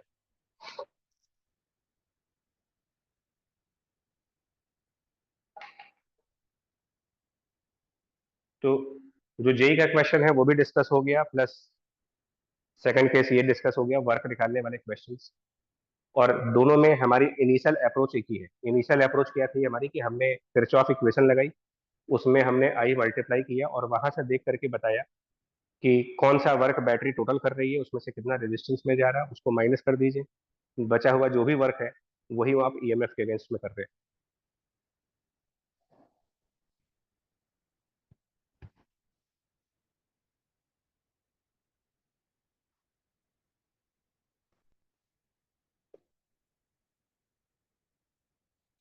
ना मेरा क्वेश्चन है,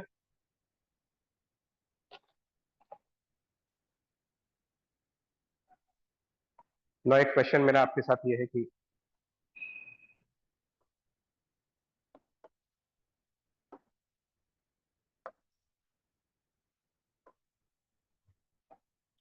ऐसे करके एक फिर से सर्किट्स बनाते हैं जिसमें एक बैटरी दी गई है प्लस एक स्लाइडर है,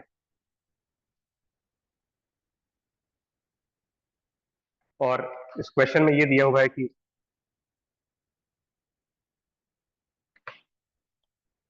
इस क्वेश्चन में एक चीज दी गई है कि जो ये सर्किट है इसका जो सेल्फ इंडक्टेंस है, यूजुअली हम इनफैक्ट इस टाइप के क्वेश्चन में सेल्फ इंडक्टेंस को इग्नोर करते हैं। मतलब क्वेश्चन में कहा जाता है कि सेल्फ इंडक्टेंस नेग्लेक्ट कर दीजिए, इसमें नहीं करेंगे। इनफैक्ट इस क्वेश्चन में ये कहा जा रहा है कि जो सेल्फ इंडक्टेंस है वो एक्स का फंक्शन है। Self inductance in this circuit is some function of X. किसी तरीके से वो एक्स पे डिपेंड कर रहा है। और एक सिचुएशन दी गई है कि इसमें करंट कांस्टेंट जा रहा है, इस लूप में करंट कांस्टेंट फ्लो हो रहा है, सेल्फ इंडक्टेंस एक्स पर डिपेंडेंट है, और ये स्लाइडर मूव कर रहा है। यहां पर मान लीजिए जो स्लाइडर है वो मूव कर रहा है, स्लाइडर को हम मूव कर रहे हैं यहां पर। जो क्वेश्चन है उस पर फोर्स कितना लग रहा है, find magnetic force on this slider. जो ये स्लाइडर है मूवेबल है,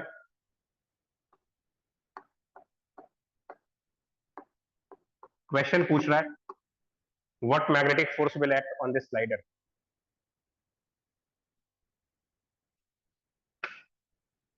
मैग्नेटिक फोर्स स्लाइडर पे कितना लगेगा, ये क्वेश्चन है।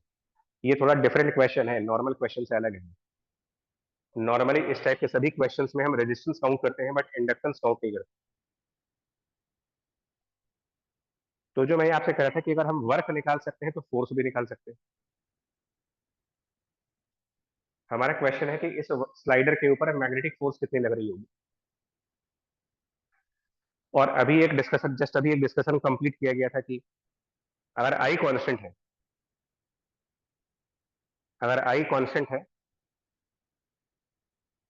और अब अगर आपसे पूछा जा रहा है कि I is constant and now what work is done by the battery, तो अभी हम लोगों ने एक स्टेटमेंट दिया था कि जो हम एक्स्ट्रा वर्क कर रहे हैं, जो भी हम एक्स्ट्रा वर्क कर रहे हैं उसका भी अभी आंसर निकाला गया था आई मल्टीप्लाइड बाय डी फाइव।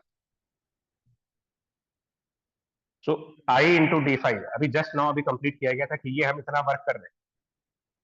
मतलब अगर ये स्लाइडर dx डिस्टेंस आगे जाता हो, इस स्लाइडर के dx डिस्टेंस आगे जाने की वजह से ये हमको वर्क करना पड़ रहा है। स्लाइडर के dx डिस्टेंस आगे जाने की वजह से हमें वर्क करना पड़ रहा है, मान लीजिए।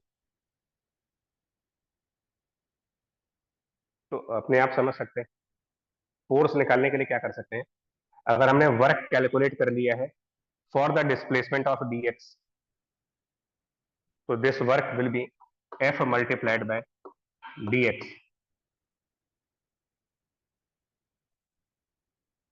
और f निकालने के लिए, f निकालने के लिए I and d upon dx flux I into D five by D X. और जो फाई है, फाई उसको सेल्फ इंडक्टेंस के फॉर्म में ला सकते हैं।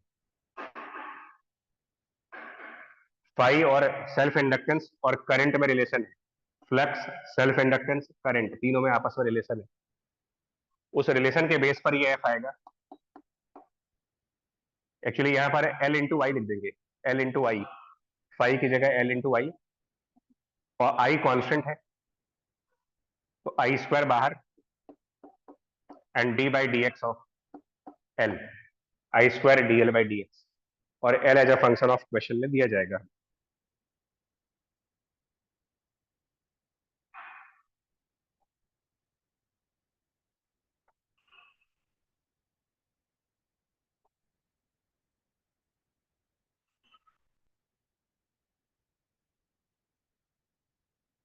सर आई डिफाइन इंडक्टर की प्रेजेंस में भी लगा सकते हैं।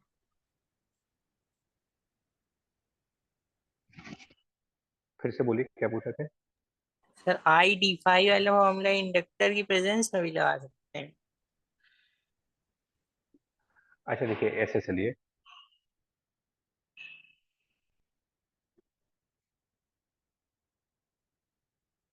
करंट कांस्टेंट दिया ना हमको यहाँ पर, क्वेश्चन में जो बोला गया है कि करंट की वैल्यू यहाँ पर कांस्टेंट दी गई है। तो जहां पर करंट कांस्टेंट है वहां पर आप लगा रहे हो आई इंटू डी फाइव। कंडीशन ये है कि करंट कांस्टेंट है। ओ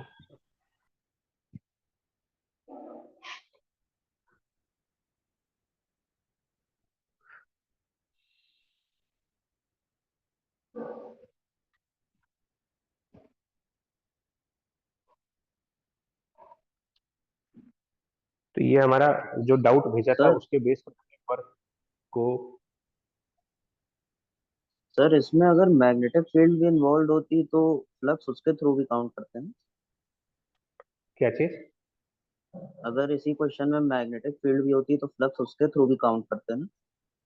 हाँ, ओके। सुनिए अब और आगे बढ़ते हैं यार, एक मिनट रुकिएगा। तो ये एक्चुअली वर्क का जो कंसेप्ट था, इसको हम एक क्लास में और कराएंगे, एक दो क्वेश्चन अभी, अभी आज ज्यादा नहीं। अभी आप फिलहाल वो जो जेई का क्वेश्चन था उसके पीछे हमने ये पूरा टॉपिक उठाया है, क्योंकि ऑल ऑफ सडन जेई ने एक अजीब सा क्वेश्चन पूछ लिया था। आप जरा इस रिवीजन शीट में अगर आए तो इसमें भी कुछ देखिए। अगर हम इस रिवीजन शीट में आते हैं, देखो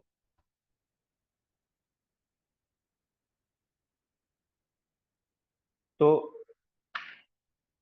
कुछ डिफरेंट अप्रोचेस यहाँ पर बनाई जा रही है। देखिएगा, बहुत ध्यान से देखना है, कुछ अप्रोचेस, नई अप्रोचेस क्रिएट कर रहे हैं हम लोग। जैसे कि सबसे लास्ट क्वेश्चन पे चलते हैं। सबसे लास्ट क्वेश्चन में पहला कंसेप्ट ईएमआई चैप्टर में वर्क का, वो कंप्लीट हो गया। ईएमआई चैप्टर में वर्क निकालने का कंसेप्ट कंप्लीट। 2020 वाला क्वेश्चन का आंसर ला दिए। दूसरे क्वेश्चन की तरफ आते हैं। शीट का जो आखिरी क्वेश्चन है, सबसे लास्ट वाला क्वेश्चन है। एक्चुअली इस क्वेश्चन के थ्रू ये समझाना चाह रहा हूँ, मतलब ये जो क्वेश्चन है इसके थ्रू हमें लेंज लॉ समझना है। लेंज लॉ वो नहीं जो किताब में लिखा हुआ है। लेंज लॉ किताब में ये लिखा हुआ है कि ईएमएफ जो इंड्यूस होता है उसकी वजह से जो करंट फ्लो करती है, वो कुछ ऐसा मैग्नेटिक फील्ड प्रोड्यूस करेगी कि फ्लक्स के चेंज को हम अपोज करें। वो थियोरेटिकल हो गया, थियोरेटिकली हो गया। न्यूमेरिकल्स में अगर हम बात करें तो लेंज लॉ का numerical application, Lenz law numerical application ये बोलता है, क्योंकि लेंज लॉ के पीछे अगर आपने पढ़ा हो तो it is totally based on conservation of energy. Lenz law का वर्किंग प्रिंसिपल एनर्जी कंजर्वेशन। तो लेंज लॉ को न्यूमेरिकल्स में कैसे लगाना है वो दिखा दो सबसे लास्ट वाले क्वेश्चन में।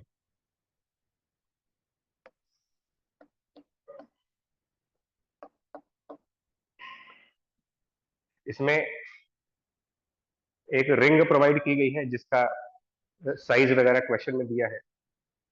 ए small conducting loop, small conducting loop, words पे भी ध्यान देना है, स्मॉल है, लूप इज स्मॉल, जिसका कुछ मास है, रेडियस है और रेजिस्टेंस है। मास, रेडियस, रेजिस्टेंस तीनों प्रोवाइडेड है। क्वेश्चन के हिसाब से इसको रेस्ट पे छोड़ा गया है। Release at rest, smooth inclined plane, no friction is there. Rest से छोड़ा गया है, कोई फ्रिक्शन नहीं है। हाँ, जो मैग्नेटिक फील्ड यहाँ पर दी गई है, magnetic field given in this question is function of X, मतलब B not into 1 plus alpha X, ये दिया गया आपको। और एक्स एक्सिस ये है, इंक्लाइंड प्लेन को एक्स नहीं कह रहे, एक्स एक्सिस हॉरिजॉन्टल है। एक्स एक्सिस को हॉरिजॉन्टली डिफाइन किया गया है और उसके बाद कह रहे हैं कि बी एक्स का फंक्शन है। पूछा यह गया है कि find the speed of ring as a function of time. Find the speed of ring as a function of time.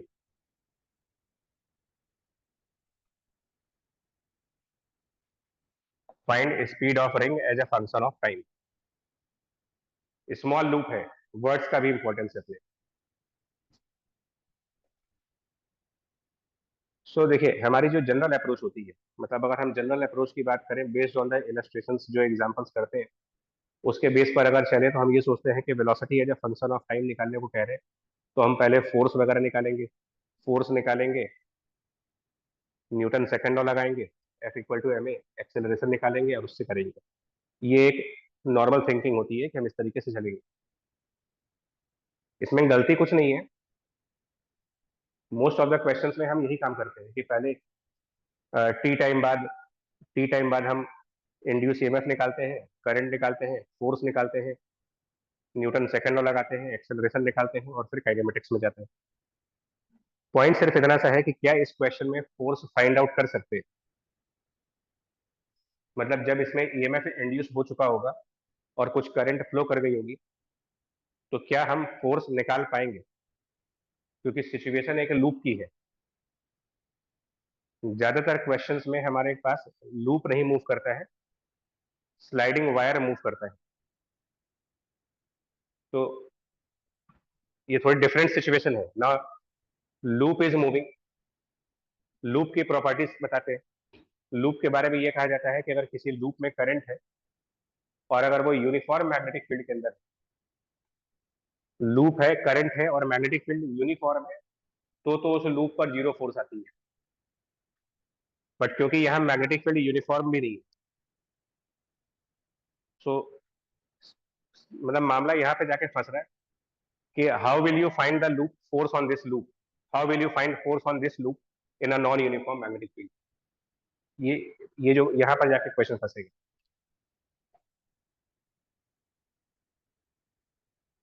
क्योंकि अगर स्ट्रेट वायर हो तो हम ILB लगा सकते हैं, ILB का फॉर्मूला लगा के फोर्स निकाल सकते हैं या इंटीग्रेट कर सकते हैं उसको, मान लीजिए।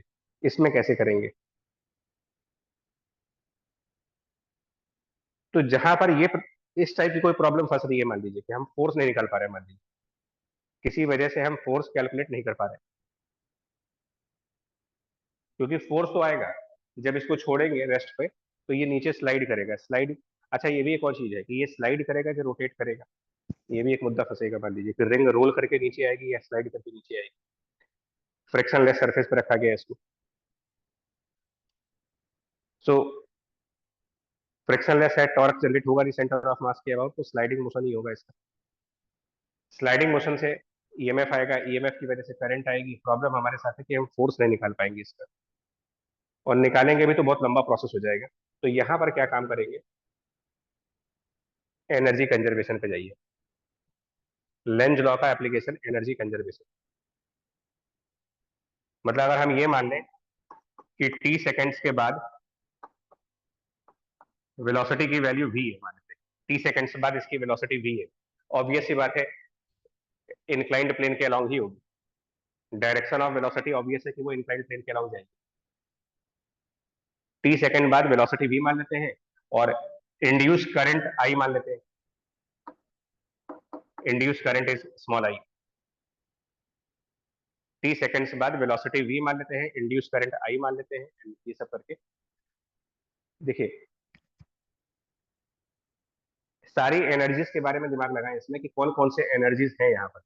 लेंज ने ये कहा था कि Lenz law based on energy conservation, या दूसरा मैं ये बोलता हूँ कि ये जनरेटर वाले कंसेप्ट होते हैं। जनरेटर वाले कंसेप्ट में ये होता है कि मैकेनिकल एनर्जी को हम इलेक्ट्रिकल एनर्जी में कन्वर्ट कर रहे होते हैं। तो इस क्वेश्चन की अप्रोच इस तरीके से लगाई जाए कि जब ये रिंग नीचे जाएगी तो इस पूरे सिस्टम में एनर्जी कौन कौन से फॉर्म में आएगी। तो जब ये रिंग नीचे जाएगी तो एनर्जी का एक फॉर्म काइनेटिक एनर्जी, एनर्जी का दूसरा form gravitational potential energy, energy का तीसरा फॉर्म लूप के रेजिस्टेंस में जो हीट डिसिपेट हो रही होगी। मतलब इस सिस्टम में एनर्जी 3 फॉर्म्स में आएगी। एक फॉर्म काइनेटिक होगा, एक फॉर्म ग्रेविटेशनल पोटेंशियल होगा और एक फॉर्म रेजिस्टेंस के अंदर हीट का होगा। इसके अलावा इस क्वेश्चन में एनर्जी का और कोई फॉर्म है नहीं। तो लेंज लॉ के हिसाब से जो सिस्टम में 3 एनर्जीज हैं, इन्हीं में से कोई एक एनर्जी कम हो रही होगी और दूसरी एनर्जी बढ़ रही होगी। मतलब कि ग्रेविटेशनल पोटेंशियल एनर्जी, काइनेटिक और हीट, इनमें से कोई एक इंक्रीज करेगी तो दूसरी डिक्रीज करेगी। दिस इज लेंज लॉ, जिसको कहा जाता है कि एनर्जी कंजर्वेशन। मतलब कि इंड्यूस EMF वाले न्यूमेरिकल्स में सिस्टम में जितनी भी एनर्जी के फॉर्म्स हैं, सब के सब साइमल्टेनियसली इंक्रीज नहीं कर सकते और सबके सब साइमल्टेनियसली डिक्रीज नहीं कर सकते। कुछ बढ़ेंगे, कुछ घटेंगे। तो यहाँ पर ऑब्वियस सी बात है कि जब ये नीचे की तरफ मूव करेगा तो ग्रेविटेशनल पोटेंशियल एनर्जी रिड्यूस हो रही है इसकी। ग्रेविटेशनल पोटेंशियल एनर्जी रिड्यूस हो रही है, काइनेटिक एनर्जी बढ़ रही है, हीट एनर्जी बढ़ रही है। तो अगर मैं ऐसे कहूं कि किसी पर्टिकुलर टाइम t पर वेलोसिटी v है, करंट I है और मान लेते हैं कि इसकी हाइट h है, सपोज कि ये h हाइट पर है, इसकी हाइट को h मान लेते हैं, तो instantaneous potential energy mgh, instantaneous potential energy is mgh, d by dt of this, d by dt of potential energy plus d by dt of kinetic energy plus d by dt of heat energy. तीन energies हैं इसमें। और जब length ये कह रहे हैं कि sum of all the forms of energy, sum of all forms of energies constant होना चाहिए। जितनी भी एनर्जी के फॉर्म है, mechanical, electrical, non mechanical, non electrical, जितनी भी एनर्जीज है, सबका समेशन कांस्टेंट है। जब सारी एनर्जीज का समेशन कांस्टेंट है तो d by dt of all energies, d by dt of all energies 0 के बराबर आना चाहिए। मतलब यहाँ पर फोर्स मेथड से बेटर होगा कि एनर्जी मेथड से न्यूमेरिकल को किया जाए, क्योंकि फोर्स निकालना एक डिफिकल्ट टास्क है हमारे लिए। अब कैपिटल एच वो है, कैपिटल एच हीट एनर्जी है, heat, capital H is the heat energy. So D by D T of MGH में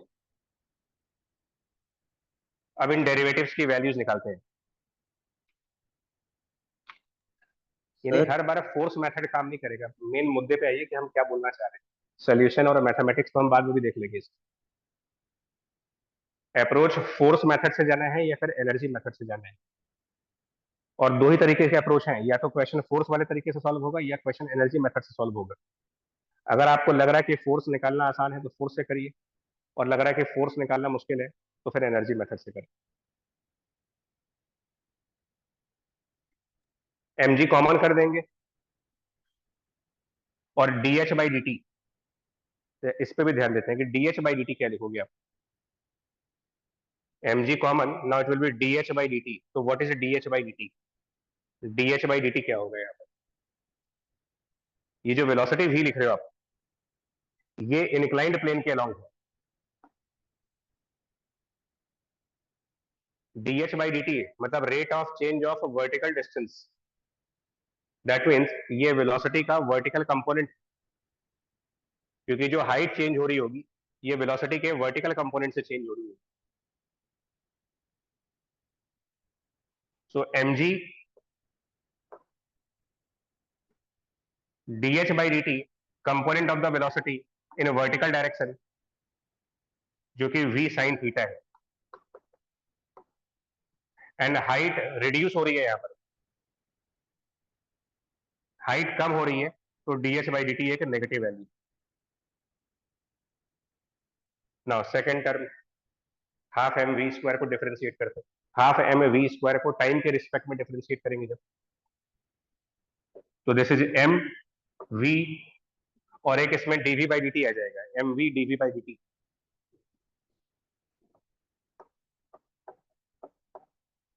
प्लस, और ये पॉजिटिव होगा। ये डेरिवेटिव इसलिए पॉजिटिव होगा क्योंकि v इंक्रीजिंग फंक्शन है, h डिक्रीजिंग फंक्शन था, v इंक्रीजिंग फंक्शन है। तीसरा term rate of heat, rate of heat, rate of heat, rate of heat is I square into R, या फिर ईएमएफ का स्क्वायर डिवाइडेड बाय रेजिस्टेंस। तो this is EMF square upon resistance and this is zero value. ये एक equation बन गई आपकी।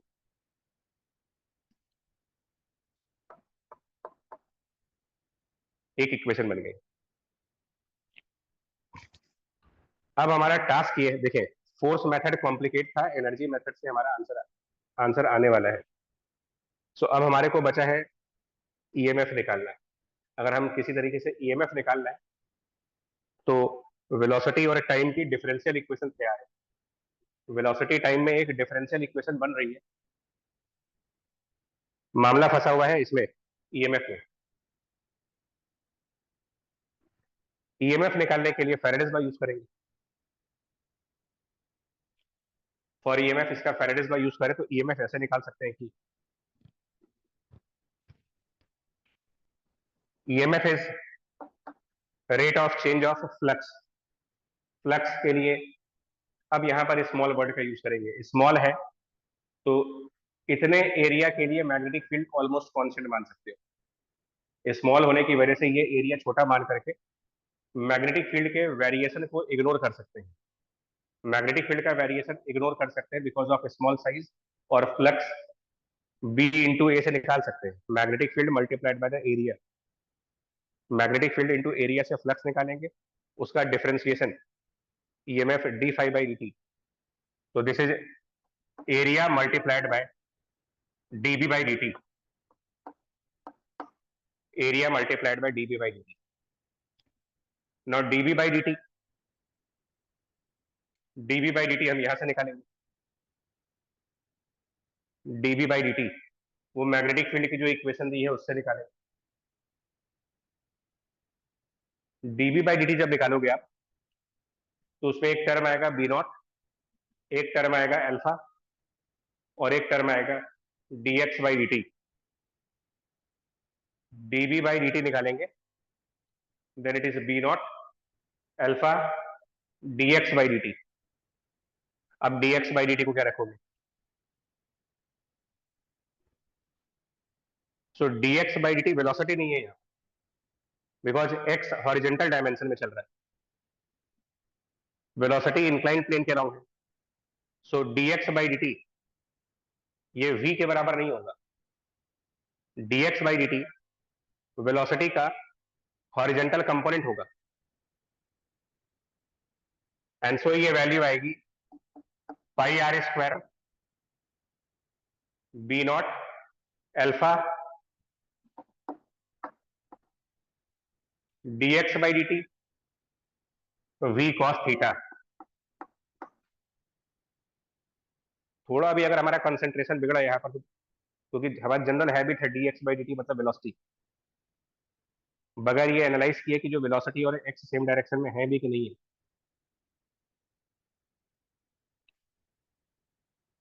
सो EMF को यहाँ रख देंगे, यहाँ पर EMF की वैल्यू जो आ रही है वो रख दीजिए, एंड आपको सीधे वेलोसिटी और टाइम में एक डिफरेंशियल इक्वेशन बन जाएगी ना, उसको इंटीग्रेट करके हमारा आंसर आ जाएगा। वेलोसिटी टाइम की डिफरेंशियल इक्वेशन का इंटीग्रेशन करके जो पूछा गया है वो आ जाएगा। तो पॉइंट सिर्फ ये मैं दिमाग में डालना चाह रहा हूँ कि ट्रेडिशनल मेथड हमारा फोर्सेस के थ्रू होता है, बट अगर बाई चांस फोर्स ना निकाल पा रहे हैं तो इस अप्रोच को भी ध्यान रखना है कि D by D T of all forms of energy, D by D T of all the forms of energy equal to 0। यहीं पर अगर मैं रिंग से स्प्रिंग अटैच कर दूं तो D by D T of उसका हाफ के एक्स स्क्वायर भी डाल देंगे, मतलब जितनी भी एनर्जी के फॉर्म है सबका D by D T add करके 0 कर दीजिए। लेंज लॉ लग गया इसके अंदर, मतलब यही लेंज लॉ कि D by D T of all energies will be 0।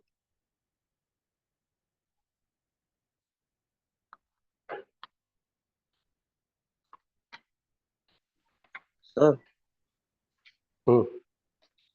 Sir इसमें बी फील्ड जैसे एक्स का फंक्शन है, तो जरूरी तो नहीं है कि जो सेंटर ऑफ फोर्स होगा उसका सेंटर ऑफ मास पर ही आएगा, तो टॉर्क आ सकता है सेंटर ऑफ मास स्मॉल, पर। देखिए स्मॉल लूप बार बार समझो, स्मॉल लूप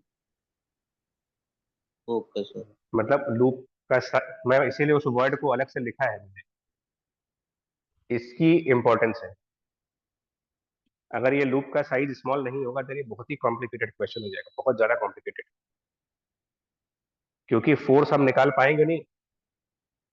और दूसरी बात, तब आपकी बात वैलिड है कि जो फोर्स है वो इसके सेंटर पे नहीं लगेगा, सेंटर से अलग कहीं डिस्प्लेस होगा वो, एंड उस केस में टॉर्क आएगा, फिर ये रोलिंग मोशन करेगा, मतलब फिर वो बहुत ज्यादा कॉम्प्लिकेट हो जाएगा ये। अभी यही एडवांस, इतना एडवांस नहीं हुआ है कि, और देखिए पहली बात तो बहुत रेयर चांसेस हैं, होगा ही नहीं है सब, और होगा तो फिर ये सबको ही छोड़ना होगा। नेक्स्ट क्वेश्चन पे आते हैं कि 11th नंबर जो क्वेश्चन है, देखिएगा क्वेश्चन नंबर 11।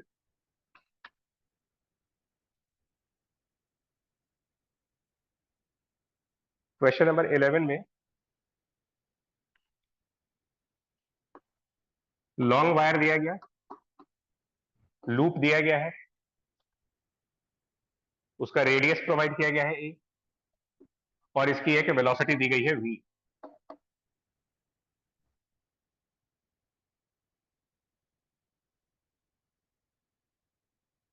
रेजिस्टेंस इसका स्मॉल आर है।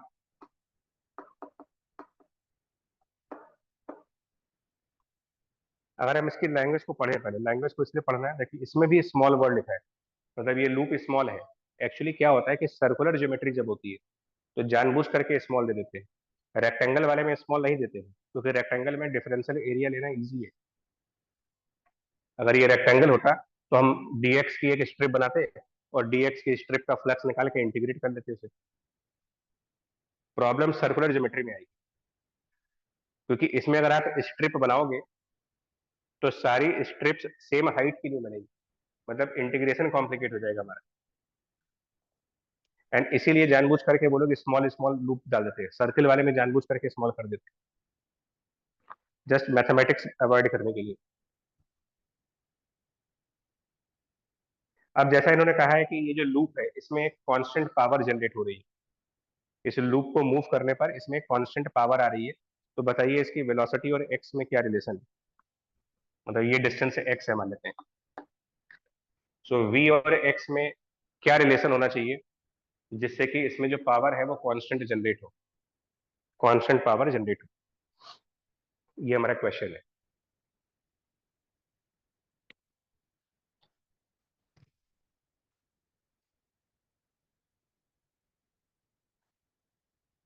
अब एक और बात समझो, पिछले क्वेश्चन में वेलोसिटी को टाइम का फंक्शन पूछा गया, इस क्वेश्चन में वेलोसिटी को पोजीशन का फंक्शन पूछा जा रहा है।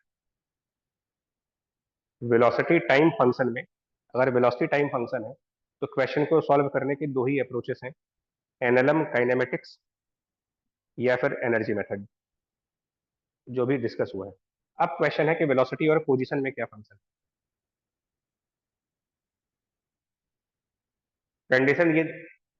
कंडीशन ये दी गई है कि इसमें पावर कांस्टेंट है,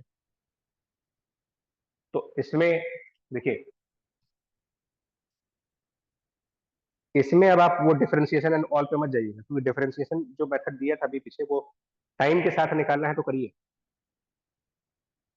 टाइम के साथ निकालना है करिए, क्योंकि आई स्क्वायर आर जो होता है, टाइम के साथ इसलिए बोल रहा हूँ क्योंकि जो रेजिस्टेंस में आई स्क्वायर आर निकालते हैं वो पर सेकंड होता है, पर मीटर नहीं होता। तो इसमें हमारी नॉर्मल अप्रोच रहेगी। नॉर्मल अप्रोच क्या है, देखिए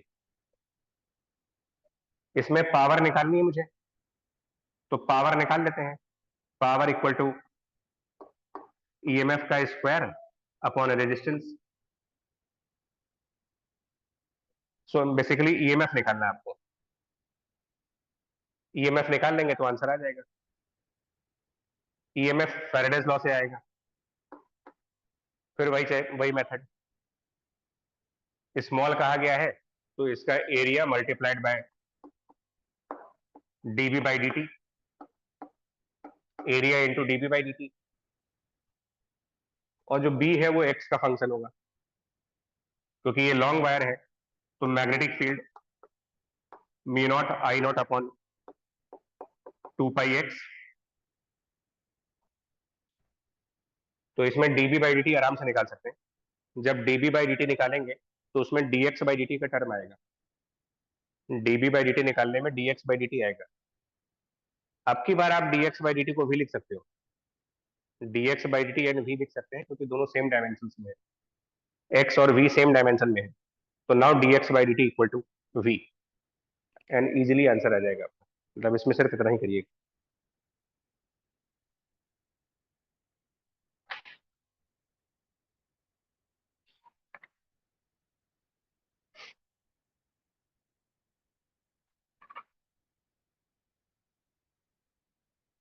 नेक्स्ट क्वेश्चन देखिए, थोड़ा मतलब रैंडम तरीके से चल रहा हूँ ना, तो नेक्स्ट क्वेश्चन में 10th नंबर जो क्वेश्चन है, 10th नंबर क्वेश्चन,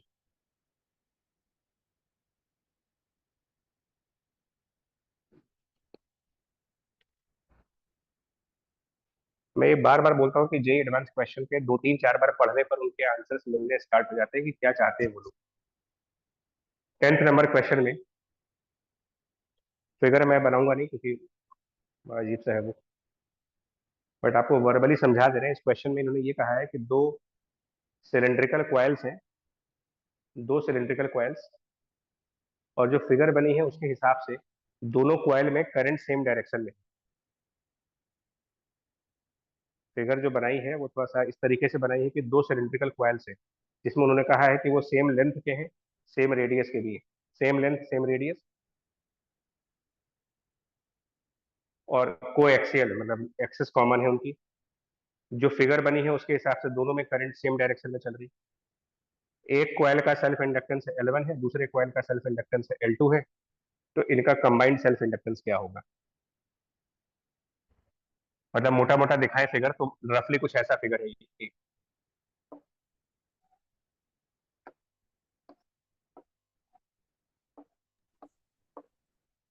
रफली कुछ इस टाइप की फिगर है कि जो क्वेश्चन हमने डिफरेंट साइज दिखाया है, क्वेश्चन में ये सेम साइज का दिया जाए, तो जस्ट क्लैरिटी के लिए दिखा रहे हैं। एज पर क्वेश्चन दोनों में करंट आई फ्लो कर रहा है, एज पर क्वेश्चन।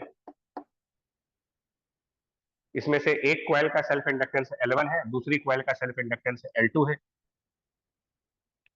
और ये दो अलग वाइंडिंग्स नहीं है। मतलब ये जो आई और आई आप देख रहे हो वो एक ही वायर है, आपस में जुड़ा हुआ है। मतलब जिस वायर को अंदर वाले कॉइल पर वाइंड किया गया है उसी वायर को बाहर वाली कॉइल पर भी ले गए हो आप। मतलब जो भी वायर होगा पहले उसको अंदर वाले सर्किल, अंदर वाले सिलेंडर पे वाइंड किया गया है, और उसी वायर का जो बचा हुआ पार्ट होगा उसको बाहर वाले सिलेंडर पे वाइंड किया गया है, तो सेम वायर है ये। तो आप पूछ रहे हैं कि कंबाइंड सेल्फ इंडक्टेंस क्या आएगी इसकी, दोनों की कंबाइंड सेल्फ इंडक्टेंस की वैल्यू।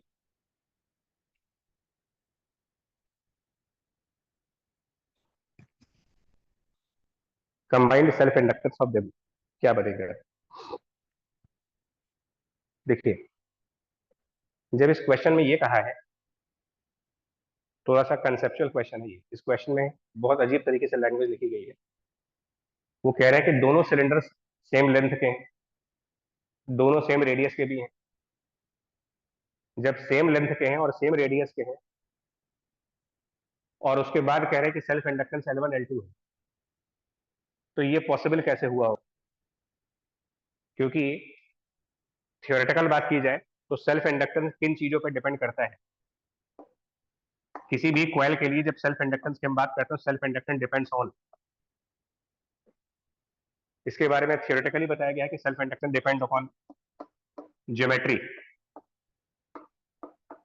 जो लूप है उसकी ज्योमेट्री, कॉइल की ज्योमेट्री, स्क्वायर है, सिलेंडर है, क्या है वो, उस पे ज्योमेट्री पे। तो ज्योमेट्री तो दोनों का एक ही है,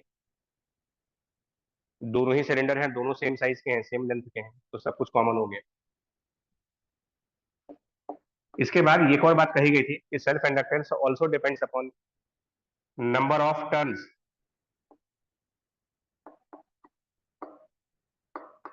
कई एग्जांपल्स में इसके ऊपर स्पेशल एम्फेसिस डाला गया था कि नंबर ऑफ टर्न्स पर किस तरीके से डिपेंडेंट है वो, डायरेक्ट प्रपोर्शन में, इनवर्स प्रपोर्शन में डिपेंडेंसी किस तरीके की है उसकी। और जितने भी सेल्फ इंडक्टेंस के डेरिवेशन किए गए होंगे क्लास में, जितने भी इलस्ट्रेशन किए गए होंगे, एक कॉमन चीज आई थी और उसके बाद ऑब्जर्व भी किया गया था कि self inductance always depends upon square of number of turns, it always depends upon N square.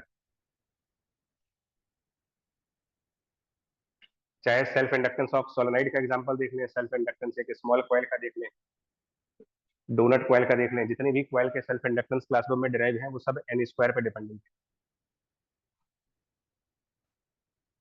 और तीसरी चीज होती है जो मीडियम, सेल्फ इंडक्टेंस ज्योमेट्री पे डिपेंड करता है, नंबर ऑफ टर्न्स पे डिपेंड करता है, और तीसरा मीडियम क्या रखा गया वहां पर, फेरोमैग्नेटिक डायमैग्नेटिक क्या रखा गया है, तो मीडियम भी कॉमन है।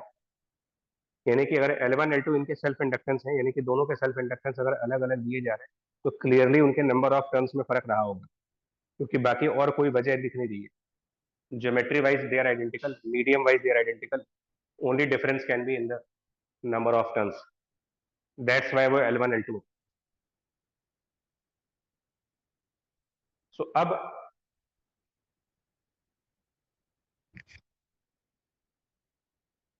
इस आर्ग्यूमेंट के बेस पर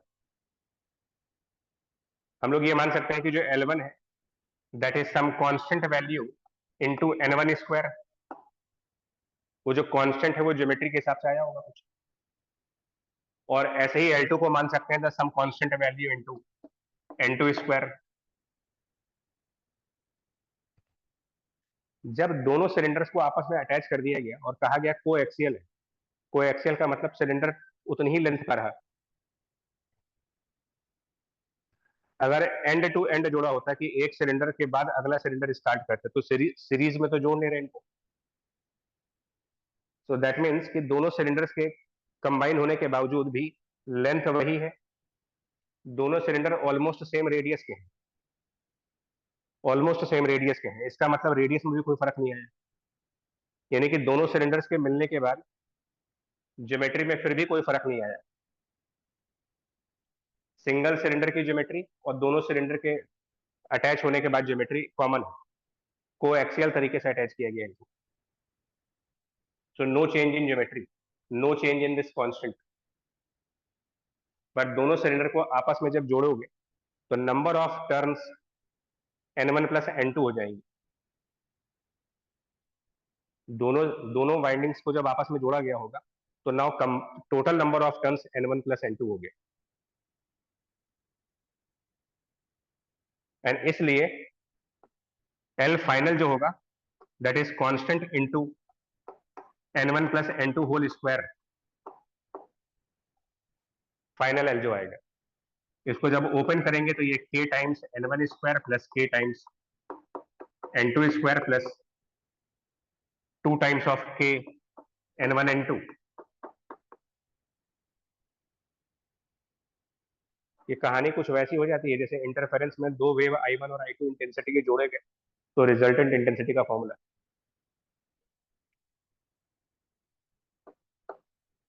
k N1 स्क्वायर को हम L1 कह देंगे, L2, और उधर जो k N1 N2 है उसको हम 2 times square root L1 L2 दिखा सकते हैं।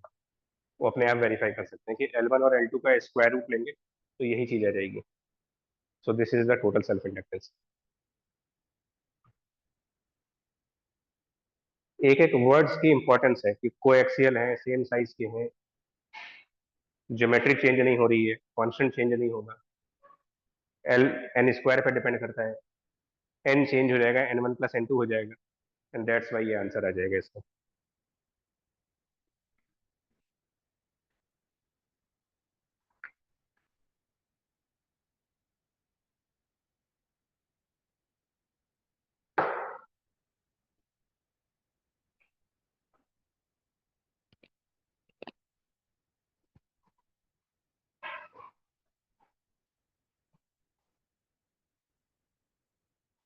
देखिए जिन पॉइंट्स को न्यूमेरिकल्स में यूज किया जा रहा है हम अब बार बार कहते हैं कि हमारा रिवीजन पूरा है, कंटिन्यूअसली हम कहते हैं कि हमारा रिवीजन पूरा है, और हम सिर्फ PYQs लगा रहे हैं, मान जो भी कर रहे हैं,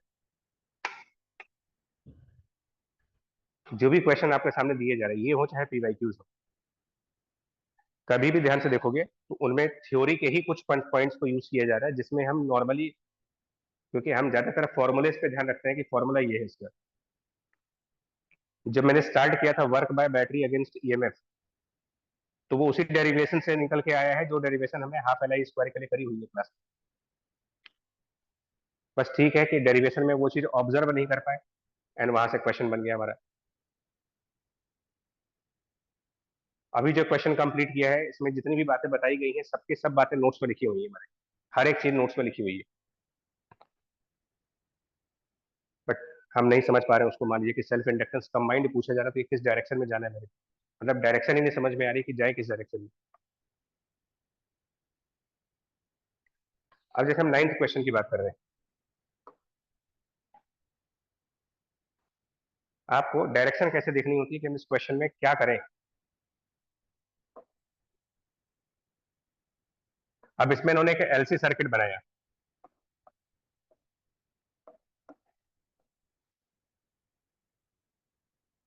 क्वेश्चन में इन्होंने एक LC सर्किट दिया हुआ है और जो लिखा है उसके हिसाब से बता रहे क्या है, उन्होंने क्या लिखा है वो देखिए। जो लैंग्वेज है वो पढ़ लेते हैं एक बार कि क्या लिखा है इन्होंने। क्वेश्चन की डायरेक्शन मोस्टली आपको मिलेगी क्वेश्चन को रीड करने से। 2-3 बार जब रीड करते हैं तो धीरे धीरे हिंट मिलने लगती है कि क्या चाहते हैं लोग। उन्होंने कहा है कि a bank of 2 series connected capacitors, मतलब 2 कैपेसिटर सीरीज में लगाए हैं और इनको चार्ज किया है वोल्टेज V0 से। तो पहले तो इस लाइन का मतलब समझते क्या है। ये जो V0 वोल्टेज से V0 वोल्टेज है, इससे चार्ज किसको किया गया है? Charge to a voltage V0 किसको चार्ज किया गया है? इंडिविजुअल्स को चार्ज किया गया है या इनके कॉम्बिनेशन को चार्ज किया गया है? तो वो लाइन में लिखा हुआ है bank of 2 capacitor is charge to the voltage V0, मतलब ये कंबाइंडली V0 पे चार्ज किए गए, दोनों को मिला करके V0 वोल्ट से चार्ज किया गया है। तो वो कितना चार्ज हुआ होगा वो निकाल सकते हो सीरीज कॉम्बिनेशन ऑफ कैपेसिटर के कंसेप्ट से। यानी हर एक कैपेसिटर का charge equivalent capacitance into V से निकाल सकते हैं।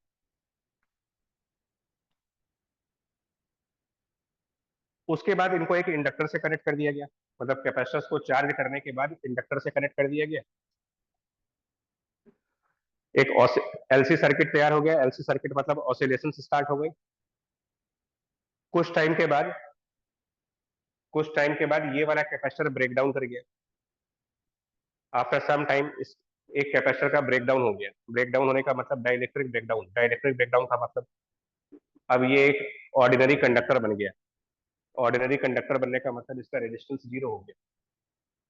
ब्रेकडाउन का मतलब होता है कि अंदर जो डाइलेक्ट्रिक मटेरियल भरा था वो all of sudden highly conducting हो गया, सुपर कंडक्टर बन गया, वो हाईली कंडक्टर हो गया एंड उसका रेजिस्टेंस 0 हो गया। हालांकि ये बात लिखी भी गई है इसमें। अब वो पूछ रहे हैं कि अब चार्ज के ऑसिलेट करने का क्या एम्पलीट्यूड होगा। जो चार्ज है उसके ऑसिलेट करने का कितना एम्पलीट्यूड होगा ये पूछा जा रहा है आपसे। तो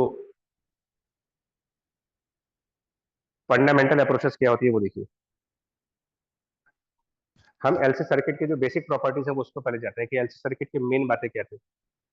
रिजल्ट्स फॉर्मूलेज हम बाद में देखेंगे। मेन बातें अबाउट एलसी सर्किट, मेन बात ये थी कि अगर एलसी सर्किट में रेजिस्टेंस नहीं है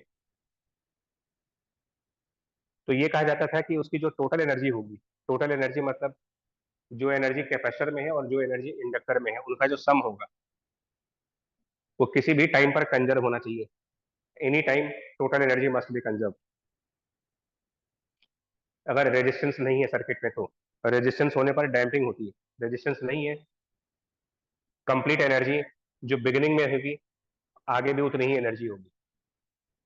तो पहले हम ये सॉल्व कर लेते हैं कि इसमें इनिशियल एनर्जी क्या है। इनिशियल एनर्जी इन दो कैपेसिटर्स को चार्ज करने से आई होगी, तो that is half equivalent capacitance into V square. ये इनिशियल एनर्जी है। सो जब तक ब्रेकडाउन नहीं हो रहा है, जब तक ब्रेकडाउन नहीं हो रहा तब तक इतनी ही एनर्जी रहेगी। लेकिन आगे चल करके ये एनर्जी, बिगिनिंग में ये एनर्जी कैपेसिटर्स के पास है और जैसे जैसे टाइम आगे बढ़ेगा एनर्जी का कुछ पार्ट कैपेसिटर में होगा और कुछ पार्ट इंडक्टर में चला जाएगा।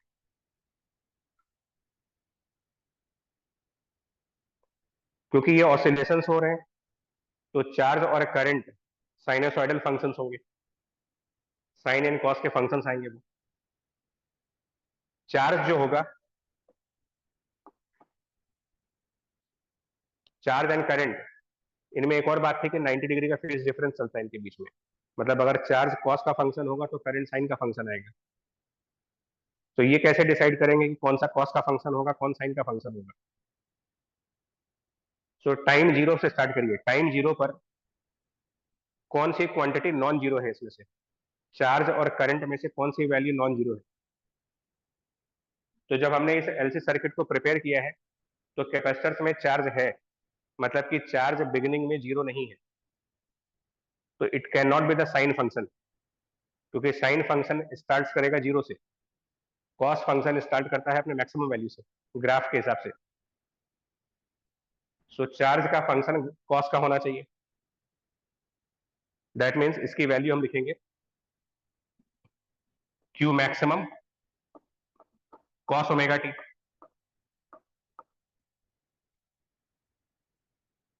क्यू मैक्सिमम जो होगा C/2 इंटू वी होगा इक्विवेलेंट कैपेसिटेंस, क्योंकि जब तक ब्रेक डाउन नहीं हो रहा है इनको एक सिंगल कैपेसिटर मान सकते हैं। कॉस ओमेगा टी, ओमेगा की value 1/√LC into T. So ये charge as a function of time आया, डिफरेंशिएट करके करंट आ जाएगा। अब जिस टाइम पर ब्रेकडाउन होगा वो एक अननोन टाइम है, मतलब टाइम टी बोला गया है बट टाइम टी की कोई वैल्यू दी नहीं गई है, तो कोई रैंडम टाइम है। रैंडम टाइम टी पर एक कैपेसिटर का ब्रेकडाउन हो गया। सो ब्रेकडाउन का क्या असर होता है? ब्रेकडाउन होना किसको बोलते हैं? ब्रेकडाउन के टाइम पर कहा गया है कि ये रेजिस्टेंस इसका जीरो हो गया, जो कैपेसिटर है ऑल ऑफ अ सडन इसका रेजिस्टेंस जीरो हो गया। मतलब कि ये जो दोनों कंडक्टर की प्लेट्स हैं, कैपेसिटर की जो दोनों प्लेट्स हैं, ये एक तरीके से आपस में अटैच हो गई। ब्रेकडाउन तब होता है जब अंदर का जो डाइलेक्ट्रिक मटेरियल है वो कंडक्टर बन जाए। डाइलेक्ट्रिक मटेरियल जब कंडक्टर बन जाएगा तो दोनों प्लेट आपस में जुड़ जाएंगी, यानी कैपेसिटर की शॉर्ट सर्किट हो गई है। तो जब कैपेसिटर का शॉर्ट सर्किट हो जाएगा तो इसकी पूरी एनर्जी डिसिपेट हो जाएगी। किसी भी इंस्ट्रूमेंट का शॉर्ट सर्किट होने का मतलब उसकी एनर्जी वेस्ट हो गई। तो जब एक कैपेसिटर को हम ब्रेक डाउन कर रहे हैं यहाँ पर, मतलब शॉर्ट सर्किट कर रहे हैं इसको, शॉर्ट सर्किट करने का मतलब जितनी एनर्जी इस कैपेसिटर में थी वो वेस्ट हो गई। मतलब ये जो एनर्जी थी हमारे पास, इसमें से ब्रेकडाउन वाले कैपेसिटर की जो एनर्जी है वो अब लेस करनी होगी, आपको माइनस करनी पड़ेगी उसको।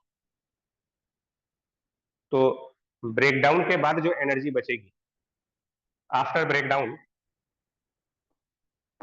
Energy after breakdown will be energy before the breakdown CV²/4 minus breakdown के टाइम पर कैपेसिटर में जो एनर्जी रही थी at the time of breakdown, energy of capacitor, वो क्यू हम निकाल चुके हैं, तो वो Q² divided by 2C, Q as a function of time निकाल चुके हैं। सो ना ये एनर्जी आपके पास बचेगी, इतनी एनर्जी बच गई। तो अब सर्किट इस एनर्जी पर ऑसिलेट करेगा। जब एक कैपेसिटर का ब्रेकडाउन हो जाएगा तो जो बचा हुआ कैपेसिटर है और जो बचा हुआ इंडक्टर है, इन दोनों का ऑसिलेशन कंटिन्यू रहेगा, इन दोनों की ऑसिलेशन बनेगी। और अब जो ऑसिलेशन होगा उसकी टोटल एनर्जी ये है। और एलसी सर्किट की प्रॉपर्टी है कि टोटल एनर्जी एक टाइम पर 100% कैपेसिटर के पास होती है, तो एक टाइम पर 100% इंडक्टर के पास होती है, अलग अलग टाइम पर। तो जिस मोमेंट पर ये बची हुई एनर्जी, जिस मोमेंट पर ये रिमेनिंग एनर्जी 100% अनडैमेज्ड कैपेसिटर के पास होगा, रिमेनिंग एनर्जी जब कंप्लीटली अनडैमेज्ड कैपेसिटर के पास होगी तो उस समय उस कैपेसिटर का चार्ज मैक्सिमम होगा और वही उसके चार्ज का एम्पलीट्यूड कहलाएगा। तो जो चार्ज का एम्पलीट्यूड पूछा गया है Q, चार्ज का एम्पलीट्यूड, दैट स्क्वायर/2C। चार्ज का एम्पलीट्यूड मतलब highest possible charge. Highest possible charge इस कैपेसिटर में तब आएगा जब ये पूरी एनर्जी इस कैपेसिटर के पास आ जाए। So it should be equal to CV²/4 minus Q² divided by 2C। इसमें Q का फंक्शन रखेंगे।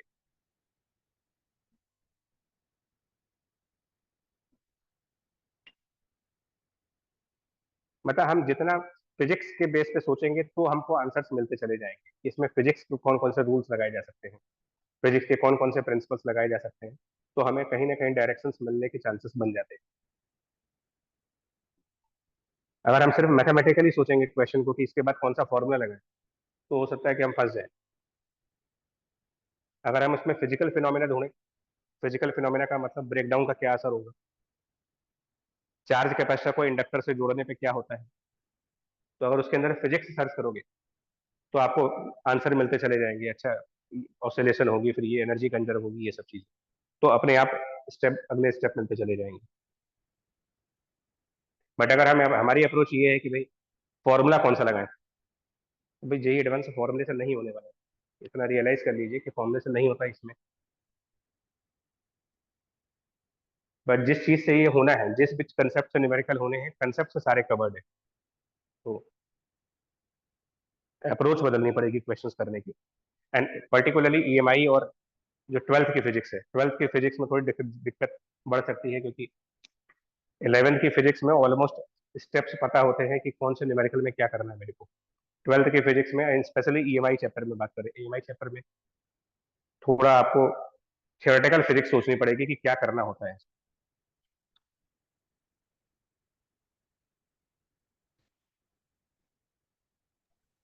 सर हाँ, सर इसमें जो हम लोग ने क्यू निकाला है, वो फंक्शन ऑफ टाइम जो निकाला हम लोग ने, ये हम लोग ने जो टोटल कैपेसिटर का सिस्टम पे चार्ज आ रहा है उसका निकाला है, जो दोनों पे मिला के आया है उनके सिस्टम पे। नहीं लेकिन बच्चा, ये सीरीज में है, सीरीज में इक्विवेलेंट कैपेसिटर का चार्ज और इंडिविजुअल कैपेसिटर का चार्ज एक ही होता है।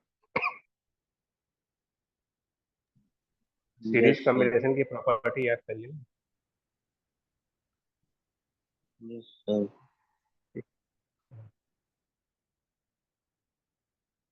तो एलसी को एक बार देख लेते हैं, रिवाइज कर लेते हैं क्या होगा इसमें। LC Lenz law energy conservation से हो गया मान लीजिए। अच्छा, अब इसमें और भी जो क्वेश्चन बचे हैं वो अब अगली क्लास में डिस्कस करेंगे। इसमें अब इसको अपने आप भी ट्राई कर लीजिएगा, तो हो सकता है कुछ क्वेश्चन हो ही जाए। जो अगर हो जाते हैं तो ठीक है, नहीं तो नेक्स्ट क्लास में इसको डिस्कस करेंगे। 3rd नंबर क्वेश्चन बहुत अच्छा है। 3rd नंबर क्वेश्चन में एलआर सर्किट का व्हीटस्टोन ब्रिज पूछा है। 2nd नंबर क्वेश्चन बहुत बढ़िया क्वेश्चन है, मतलब क्वेश्चन इसमें सारे ही अच्छे हैं। अगर इन क्वेश्चंस को हम कर पाते हैं मान लीजिए, तो दैट मीन्स की ईएमआई प्रिपरेशन हमारी ठीक है, अच्छी है। तो नेक्स्ट क्लास में ये बचे हुए क्वेश्चंस करेंगे, कुछ और क्वेश्चंस इसी करेंगे अभी ईएमआई और एसी के।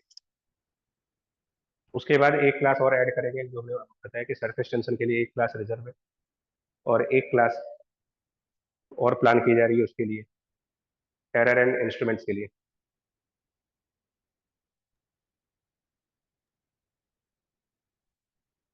ठीक है जी, Yes, sir. Thank you, thank thank you you. Sir.